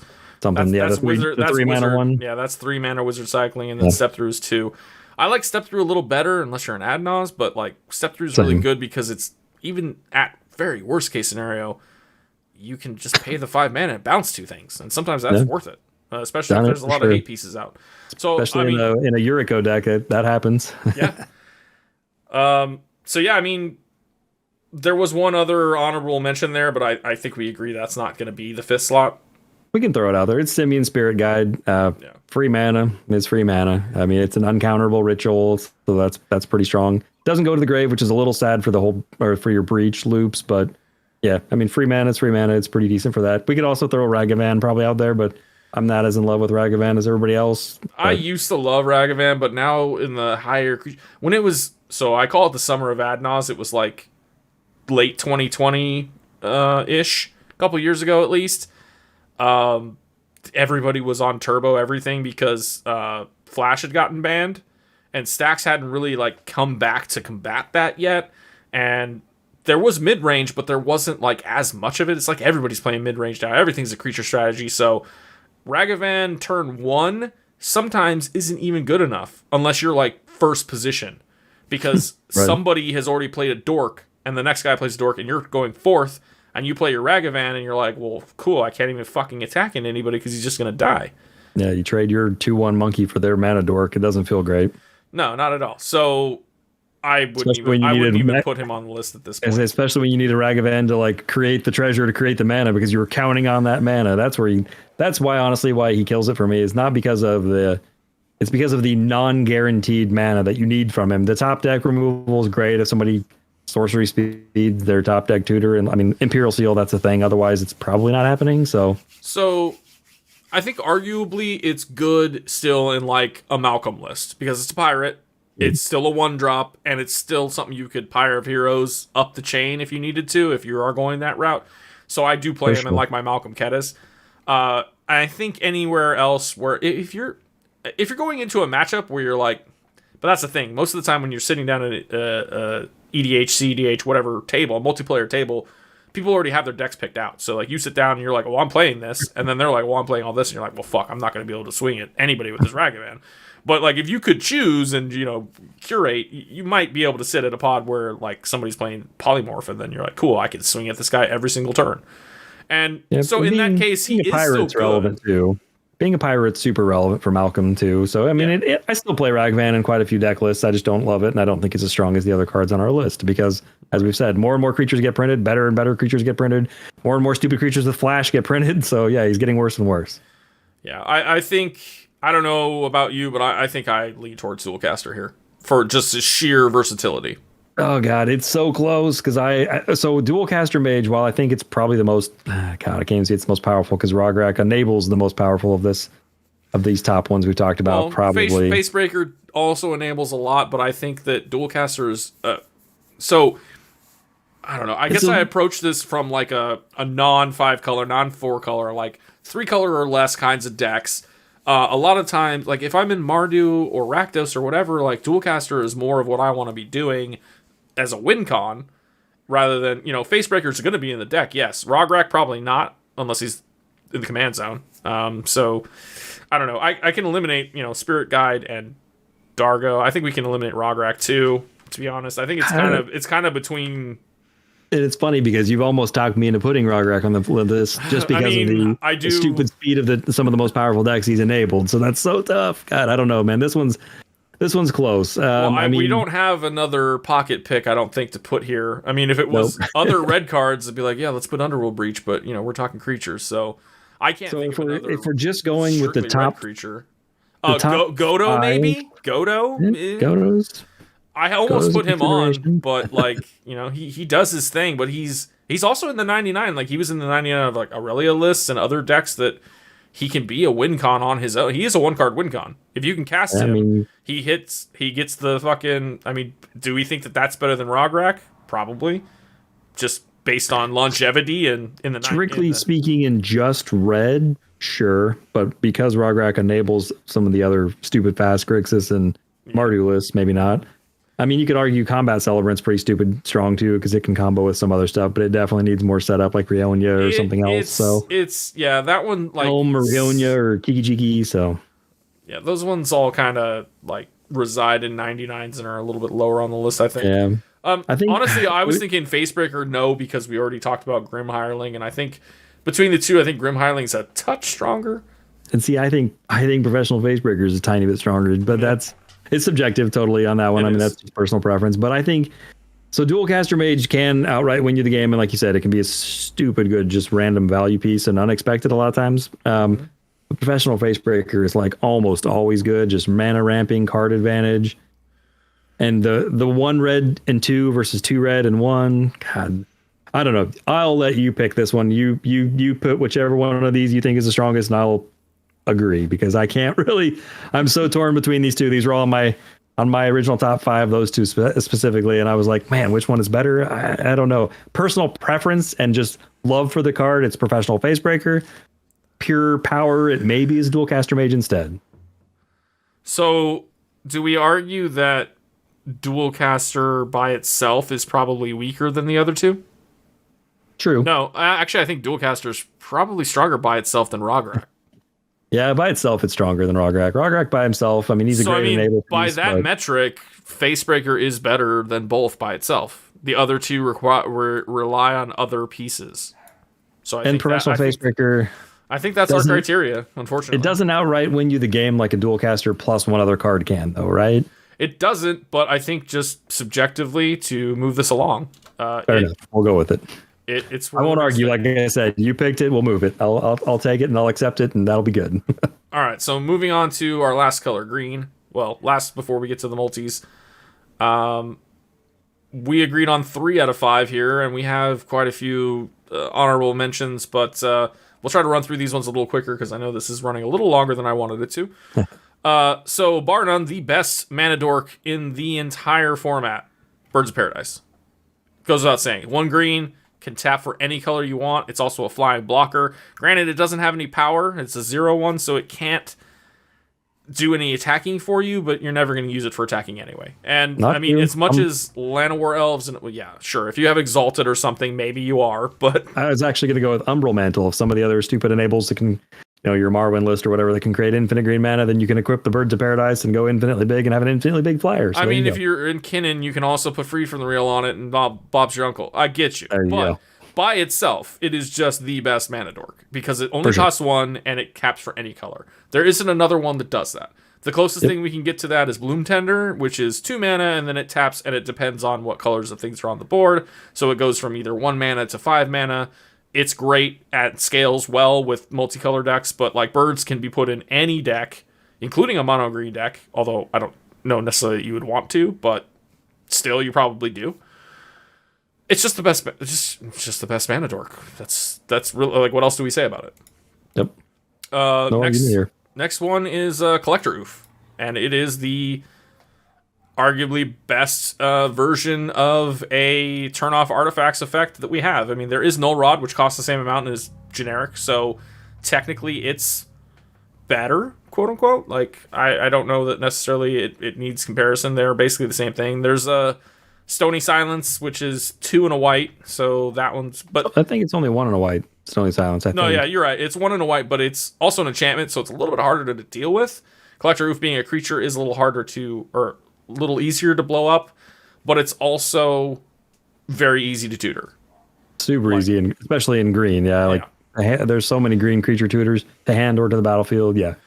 And it's a 2/2, so it's not like a 1/1 that gets blown up by like some little dumb incidental damage. And it can sometimes that turn 1 Collector Ouphe just fucks the whole table. You're going fourth, and everybody else casts all of these rocks, and you're just like, here's the Ouphe, and everybody lets out a collective sigh because no one saved any mana because they were shitting their hands out, and then now they got to deal with it. They're exiling their spells to their Crow Mox or discarding their lands to their Mox Diamond. And you're like, gotcha. Oh, yeah. And you mentioned Summer of Adnaz earlier. I mean, we're essentially in the year of Dockside, for Christ's sake. So this one definitely is one of the best ways to combat Dockside is slam a Collector Ouphe and say, nice treasures. Hope you have another way to utilize them. Well, and it's not only... it's Dockside. It's all of the fast mana of the format. It shuts off... Oh, yeah. It doesn't shut off... It's basically Drannith. It's the green Drannith. Like, it doesn't shut off the same things, but it's 2 mana, it's got a relevant body, and it shuts off whole strategies. So the difference between it and Drannith, you have to kind of have the knowledge of what's in your own deck, and your design restraints a little different because you probably aren't relying as heavily on artifacts if you're trying to jam this. But I think it's almost stronger than Drannith because artifacts are so, like you said, there's so many mana rocks. Holy crap. This one's backbreaking. Also, it's probably better just because, like you said, you're usually... Well, Drannith is asymmetrical, so it doesn't matter how you build your deck because it will never affect you unless somebody steals your Drannith and then now it's affecting you, or they copy your Drannith with like a Phantasmal and now you're also under the same effect, so those are things you have to look out for. But Ouphe will just shut off like everybody. It doesn't matter the strategy. And then you can also build your deck in a way. Like I have a Sithis list, even my Minx list, like neither of them are I think they both run like 3 artifacts, and it's just for that initial like turn 1, drop them, get the acceleration, and then drop an Ouphe and not care because you've gotten to where you need to be. Or generally you're just playing a fuck ton of artifact hate because you're not on them. And because you're in green, you have access to all of the best dorks. So you don't care. You're breaking parity on this. Everybody else is hurting, and you're just tapping your dorks and laughing. So, Ryan Christ, I've seen people Wishclaw tutor for a Collector Ouphe because they announced, look what I found, and played it. I mean, yeah, it's pretty good. Yeah, that one's a great one. And then arguably the most powerful one on the list, but a lot of build around, is Protean Hulk. It went without saying that we agreed on this one because it powers Minx. It powers Rocco. Rocco's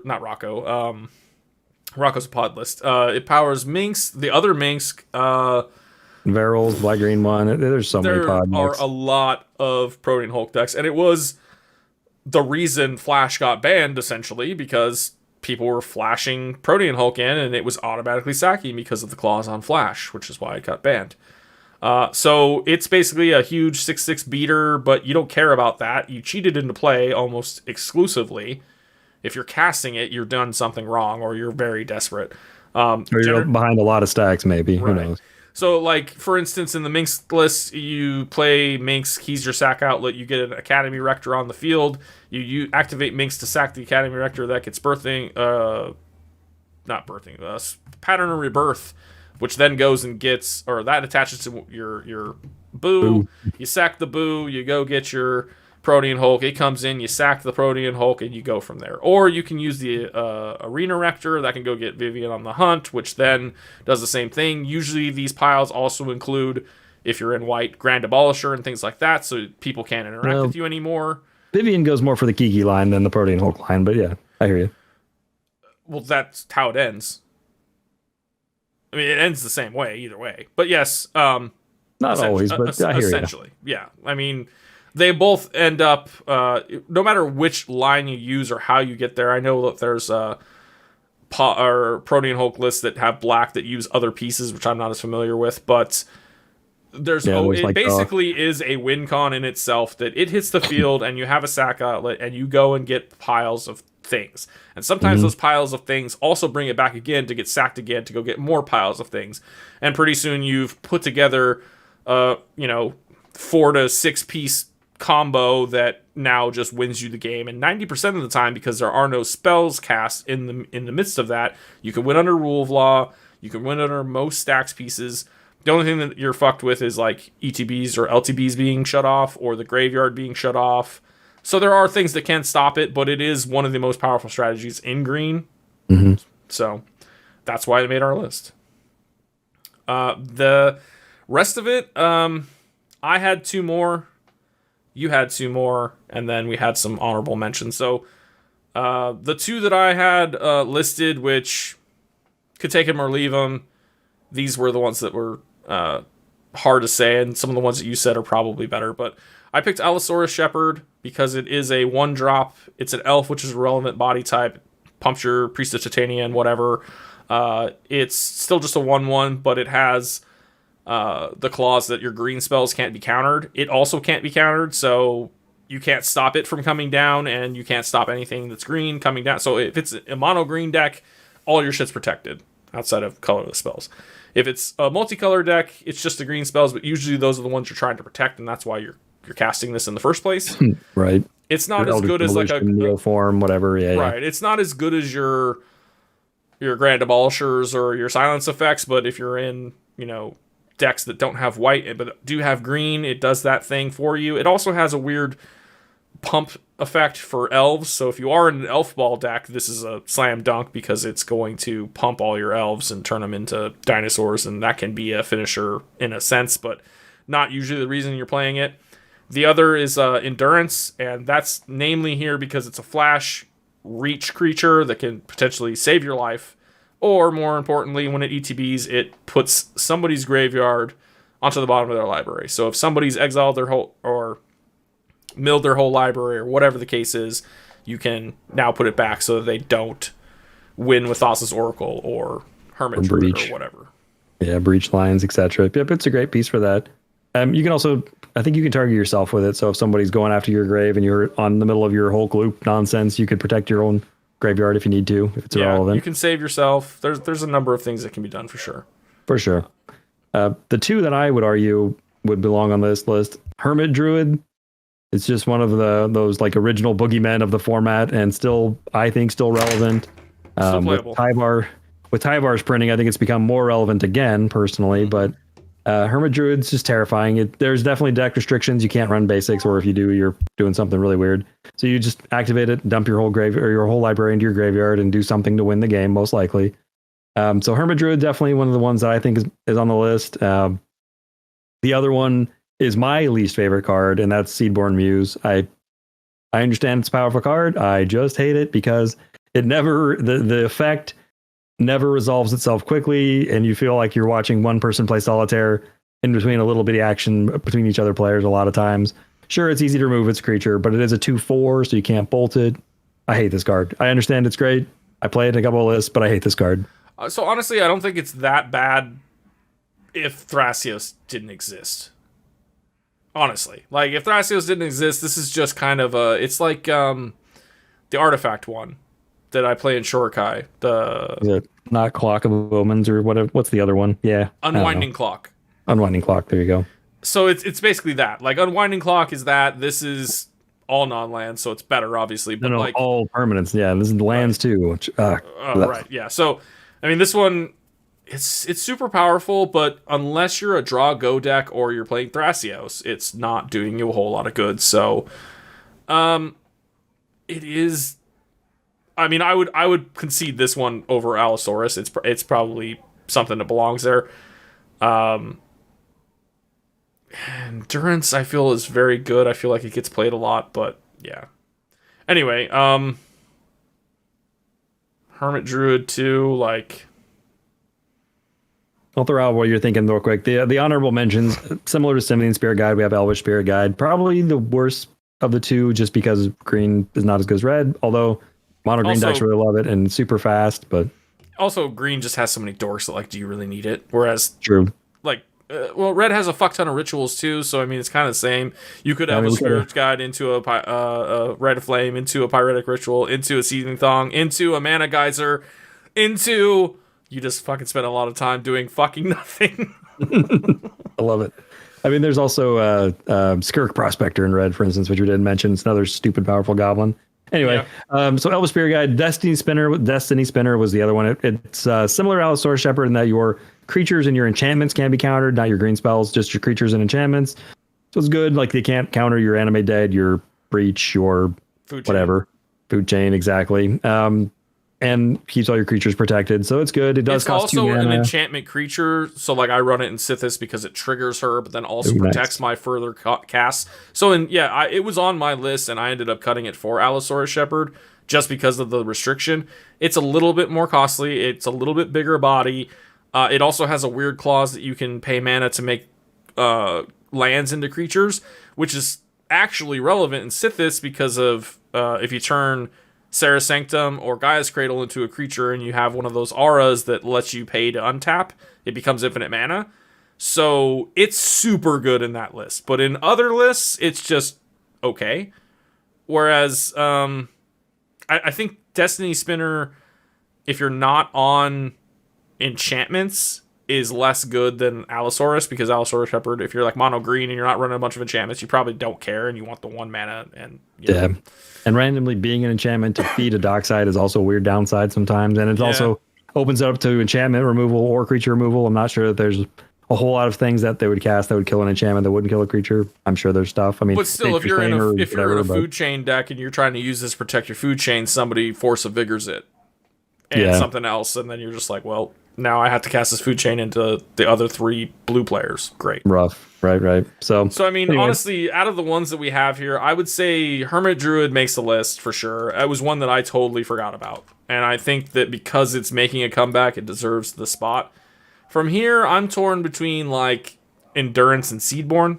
Like, Seedborne isn't played unless you're playing Thrasios, like, period.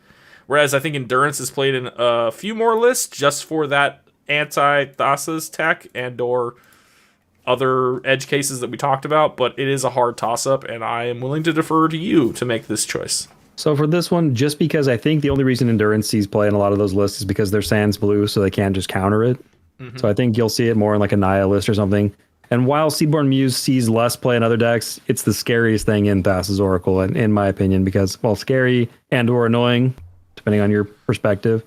Thrasios decks are everywhere too, so that's fair. I gotta say, I think just on pure power level alone, I would say Seedborne Muse. That's just me. All right, I will respect your decision, sir. All right, so that brings us up to the final one, and I'm gonna go ahead and talk about the one that we agreed on because we only agreed on 1 out of 5, and then I'll let you run through all of the secondary choices, and we'll give our reasoning. So the gold, and by the way, gold we're using loosely. It was basically just multicolor because some of these like are just not. They're the color of the card is not gold, but it's still the color identity of more than one color. So we're old. We say gold. That's what it is. Just for sticklers out there. But yeah, the one that we both agreed on was Tymna the Weaver. Arguably one of, alongside Thrasios, one of the most powerful commanders ever printed. She simply does something that no one else does as far as out of the command zone. There are other creatures out there like Toski and whatever. I guess you could run a Toski list, and yes, he can draw more cards than Tymna, but you're also in mono green, and well, Tymna's in 2 color plus her partner, so just you're going to be in better colors, period. So yeah, there isn't another multicolor commander that just draws you cards like this. So she's 1, a black and a white, 2/2, and says has lifelink. So notably, if you hit with her, you're getting 2 life back and then only paying so much to draw. So it's sometimes at worst you're only losing 1 life instead of losing 3. But as long as you have attackers that can swing at each opponent, you can draw up to 3 cards every turn, losing 3 life or 1 life for each. But again, her lifelink can make up the difference on that. But yeah, it's just an incredibly powerful draw engine with instant speed tutors like Vamp Tutor or whatever. You can also utilize those during combat to stack your deck and draw the card you need. Just very versatile card. She's amazing. No argument there. Jumping into the stuff where we kind of had some disagreements, and I think this is another case where I was probably thinking 99, where he was thinking Command Zone. Yeah. So we'll start with one I think we can just ditch from the list, and I put Witherbloom Apprentice on the list just because it is a 2-card combo and it's pretty stupid good combo, but it's easier to interrupt and it's less powerful, I think, arguably than the other one. So I think we can ditch it from the list. Going to the next ones, which we mentioned it, you just mentioned it, Thrasios. I think Thrasios in the 99 or in the Command Zone is so powerful. I'm just gonna put him on the list because you can't not. I didn't put him on my original 5 because I fucking hate Thrasios. I fucking hate playing against 4-color good stuff piles. But if you look at any tournament results sheet, they're there every time, and they are consistently the best decks in the format. I just like to be difficult, so we're still gonna put him there because he's good. And I mean, I have a Thrasios deck. It's not the best Thrasios deck out there, but you know, I've tried it. I've done the Seedborne Muse thing. Like, I've had fun with it, but it's something I don't like, but it's I can't argue against the power level. Yeah, it's so powerful. It's good in the 99, it's good in the Command Zone, it draws you cards, it ramps, blah blah blah. It's a great mana sink. Yeah, it's hard to keep it off a list of best CDH creatures, let alone best gold creatures. So anyway, the next one I would say I would put on the list, Kinnan. For a similar reason, it's great in the Command Zone, great in the 99. It's another infinite mana sink. It can probably create some kind of situation to let you win the game. So you put it down more as a 99 creature, but I've played the lists and I've seen a lot of the lists. It's been consistent throughout the years. It did more of the Mirage Mirror combo stuff initially to filter the infinite mana into Kinnan to find your Thrasios, to then filter that mana into a win with Thassa's Oracle. So I mean, it's doing the same thing that Thrasios decks are wanting to do, but it's also really good in the 99 of lots of lists that can play it because it just makes all of your dorks and all of your rocks tap for more, and that's never a bad thing. So yeah, I mean, this was the one that was the hardest category because there are literally there's probably at least 100 cards to go on this list. Narrowing it down to 5 was near impossible. I went with some biases when I made my picks, and you know, that is what it is. Yeah, I like to make Izlain make difficult choices. That's why I picked these. So next on the list is Deathrite Shaman. I mean, it could be argued in 60 card Magic if it was still legal in most formats. It would be the most powerful mana dork, even above Birds of Paradise, because there's always going to be a fetch land in the grave, and does more. It can be grave hate. It can be damage. Blah blah blah. It's an elf, so it's a relevant creature type. The 1/2 for 1. What's not to love? And it can be cast with black or green. So it has a lot of viability, but I guess if you're in like 5 color, 4 color, I think it does make the cut sometimes, but I think other times it doesn't.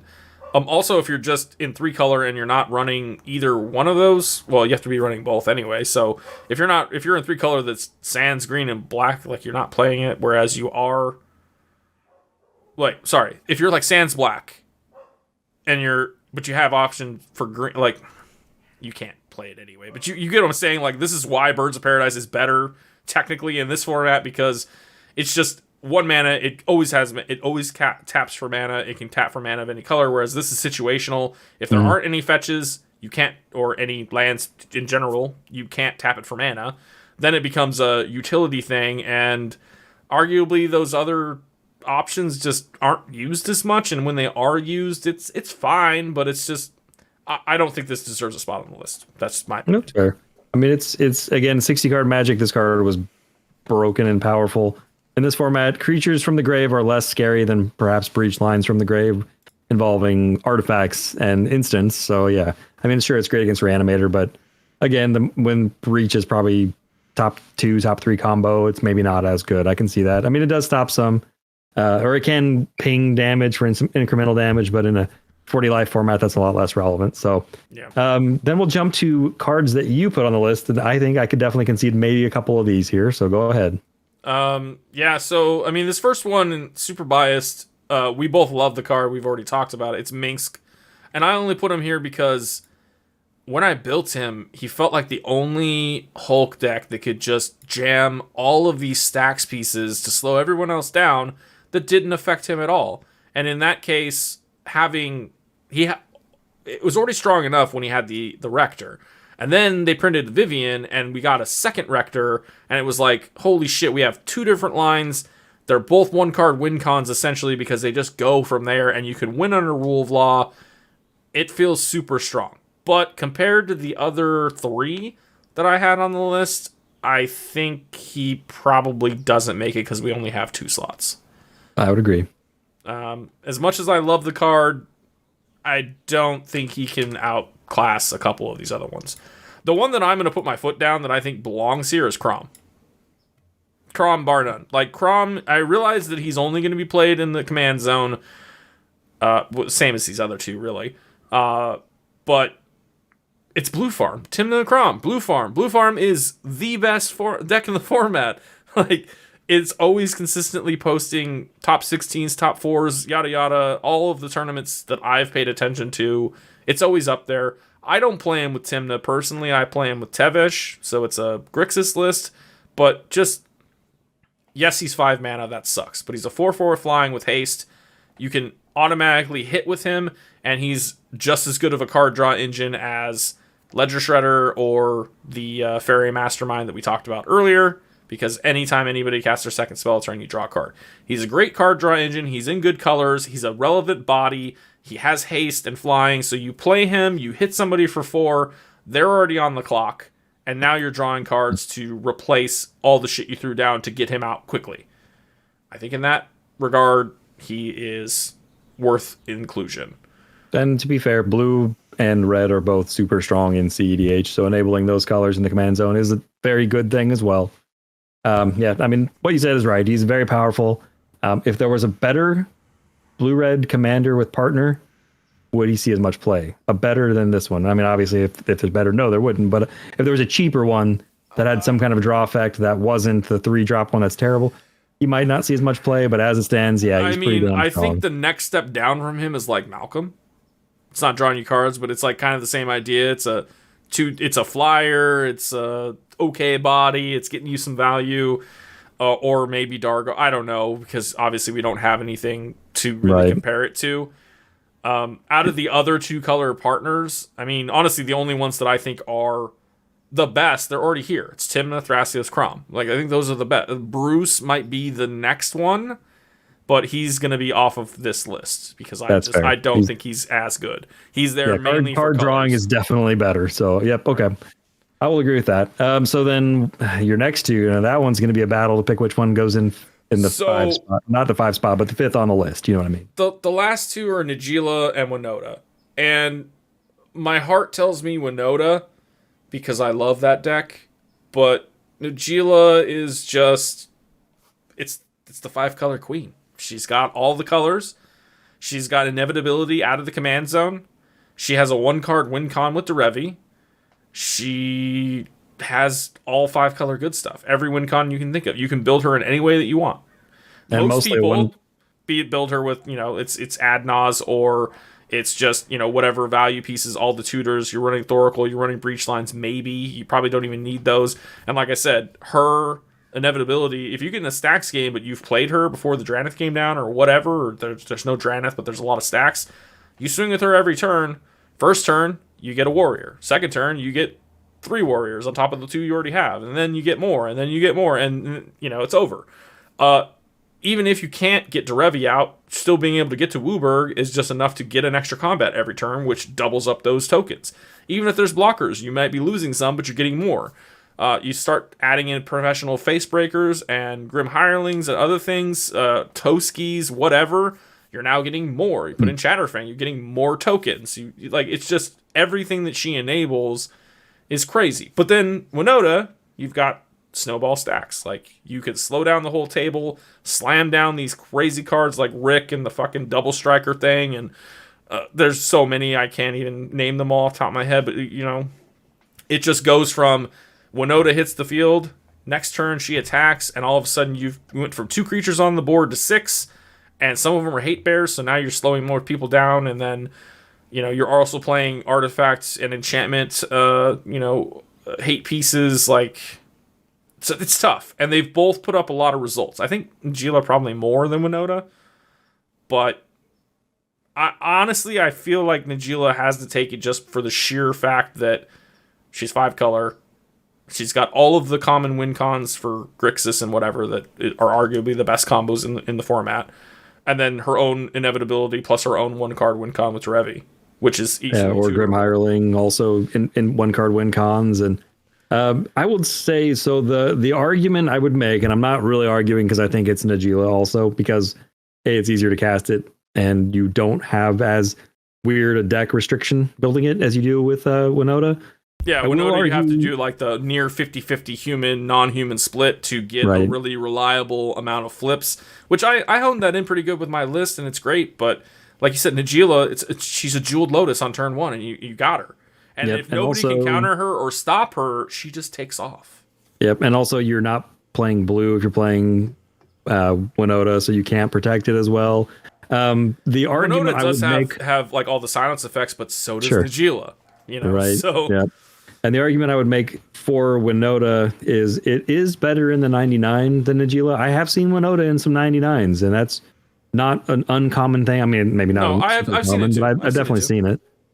So I would say she's better in the 99. But as far as just to be fair, you can't really put Najeela in the 99 of anything except for maybe Kenrith.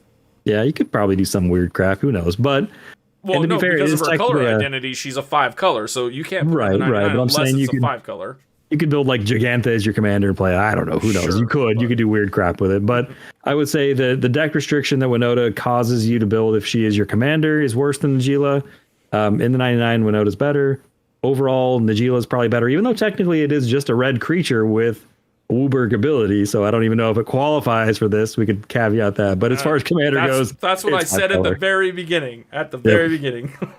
Exactly. We're considering it gold. But yeah, if we stayed strictly that, it had to be a gold color, then yeah, we would have probably just went Winota instead. But yeah, I would concede. I think Najeela is correct. I think she is crazy powerful. And like you said, you can build it so many different ways, and there are its own one card win cons that Winota doesn't have, a 1-card win con that I'm aware of. So no, she just synergizes well with a lot of stuff. Najeela, and like you said, just has that one. And everything Winota can play, granted you won't get them for free like you do with Winota, Najeela can cast. I mean, that's the thing. So I would go with Najeela.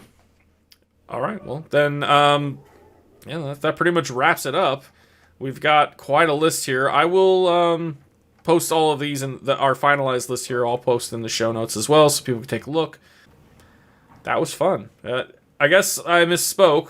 We're not pushing an hour, but we're fucking Gabby when we get talking about this shit. So. Yeah, we are. It's magic. We're passionate about it. We can't help it, people. Come on.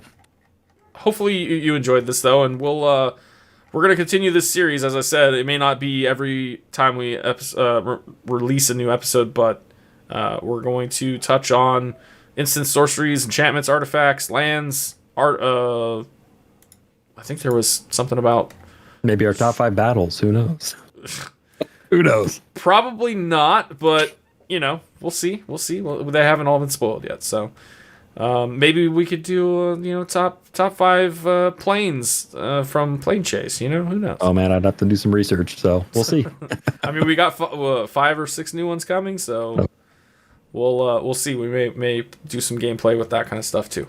But so that wraps it up here. Next one, I believe, on our list. I think the next one is instants. So keep an eye out for that. We're gonna make a list of instants for all colors, and then another multicolor instant, section as well. So that'll be the next one in the series. Hope you guys enjoyed it. Let us know in the comments if we missed anything obvious. I mean, we tried to go through and be as objective as possible, but obviously some of these are subjective choices based on our own biases, our own gameplay experiences, and our own metas. So your meta may vary, your mileage may vary. And again, these are not in any particular order. They're just what we consider to be the most powerful cards in those colors. So, hope you enjoyed. We'll see you guys in a couple weeks. Take care and have fun. All right, until next time. Laters.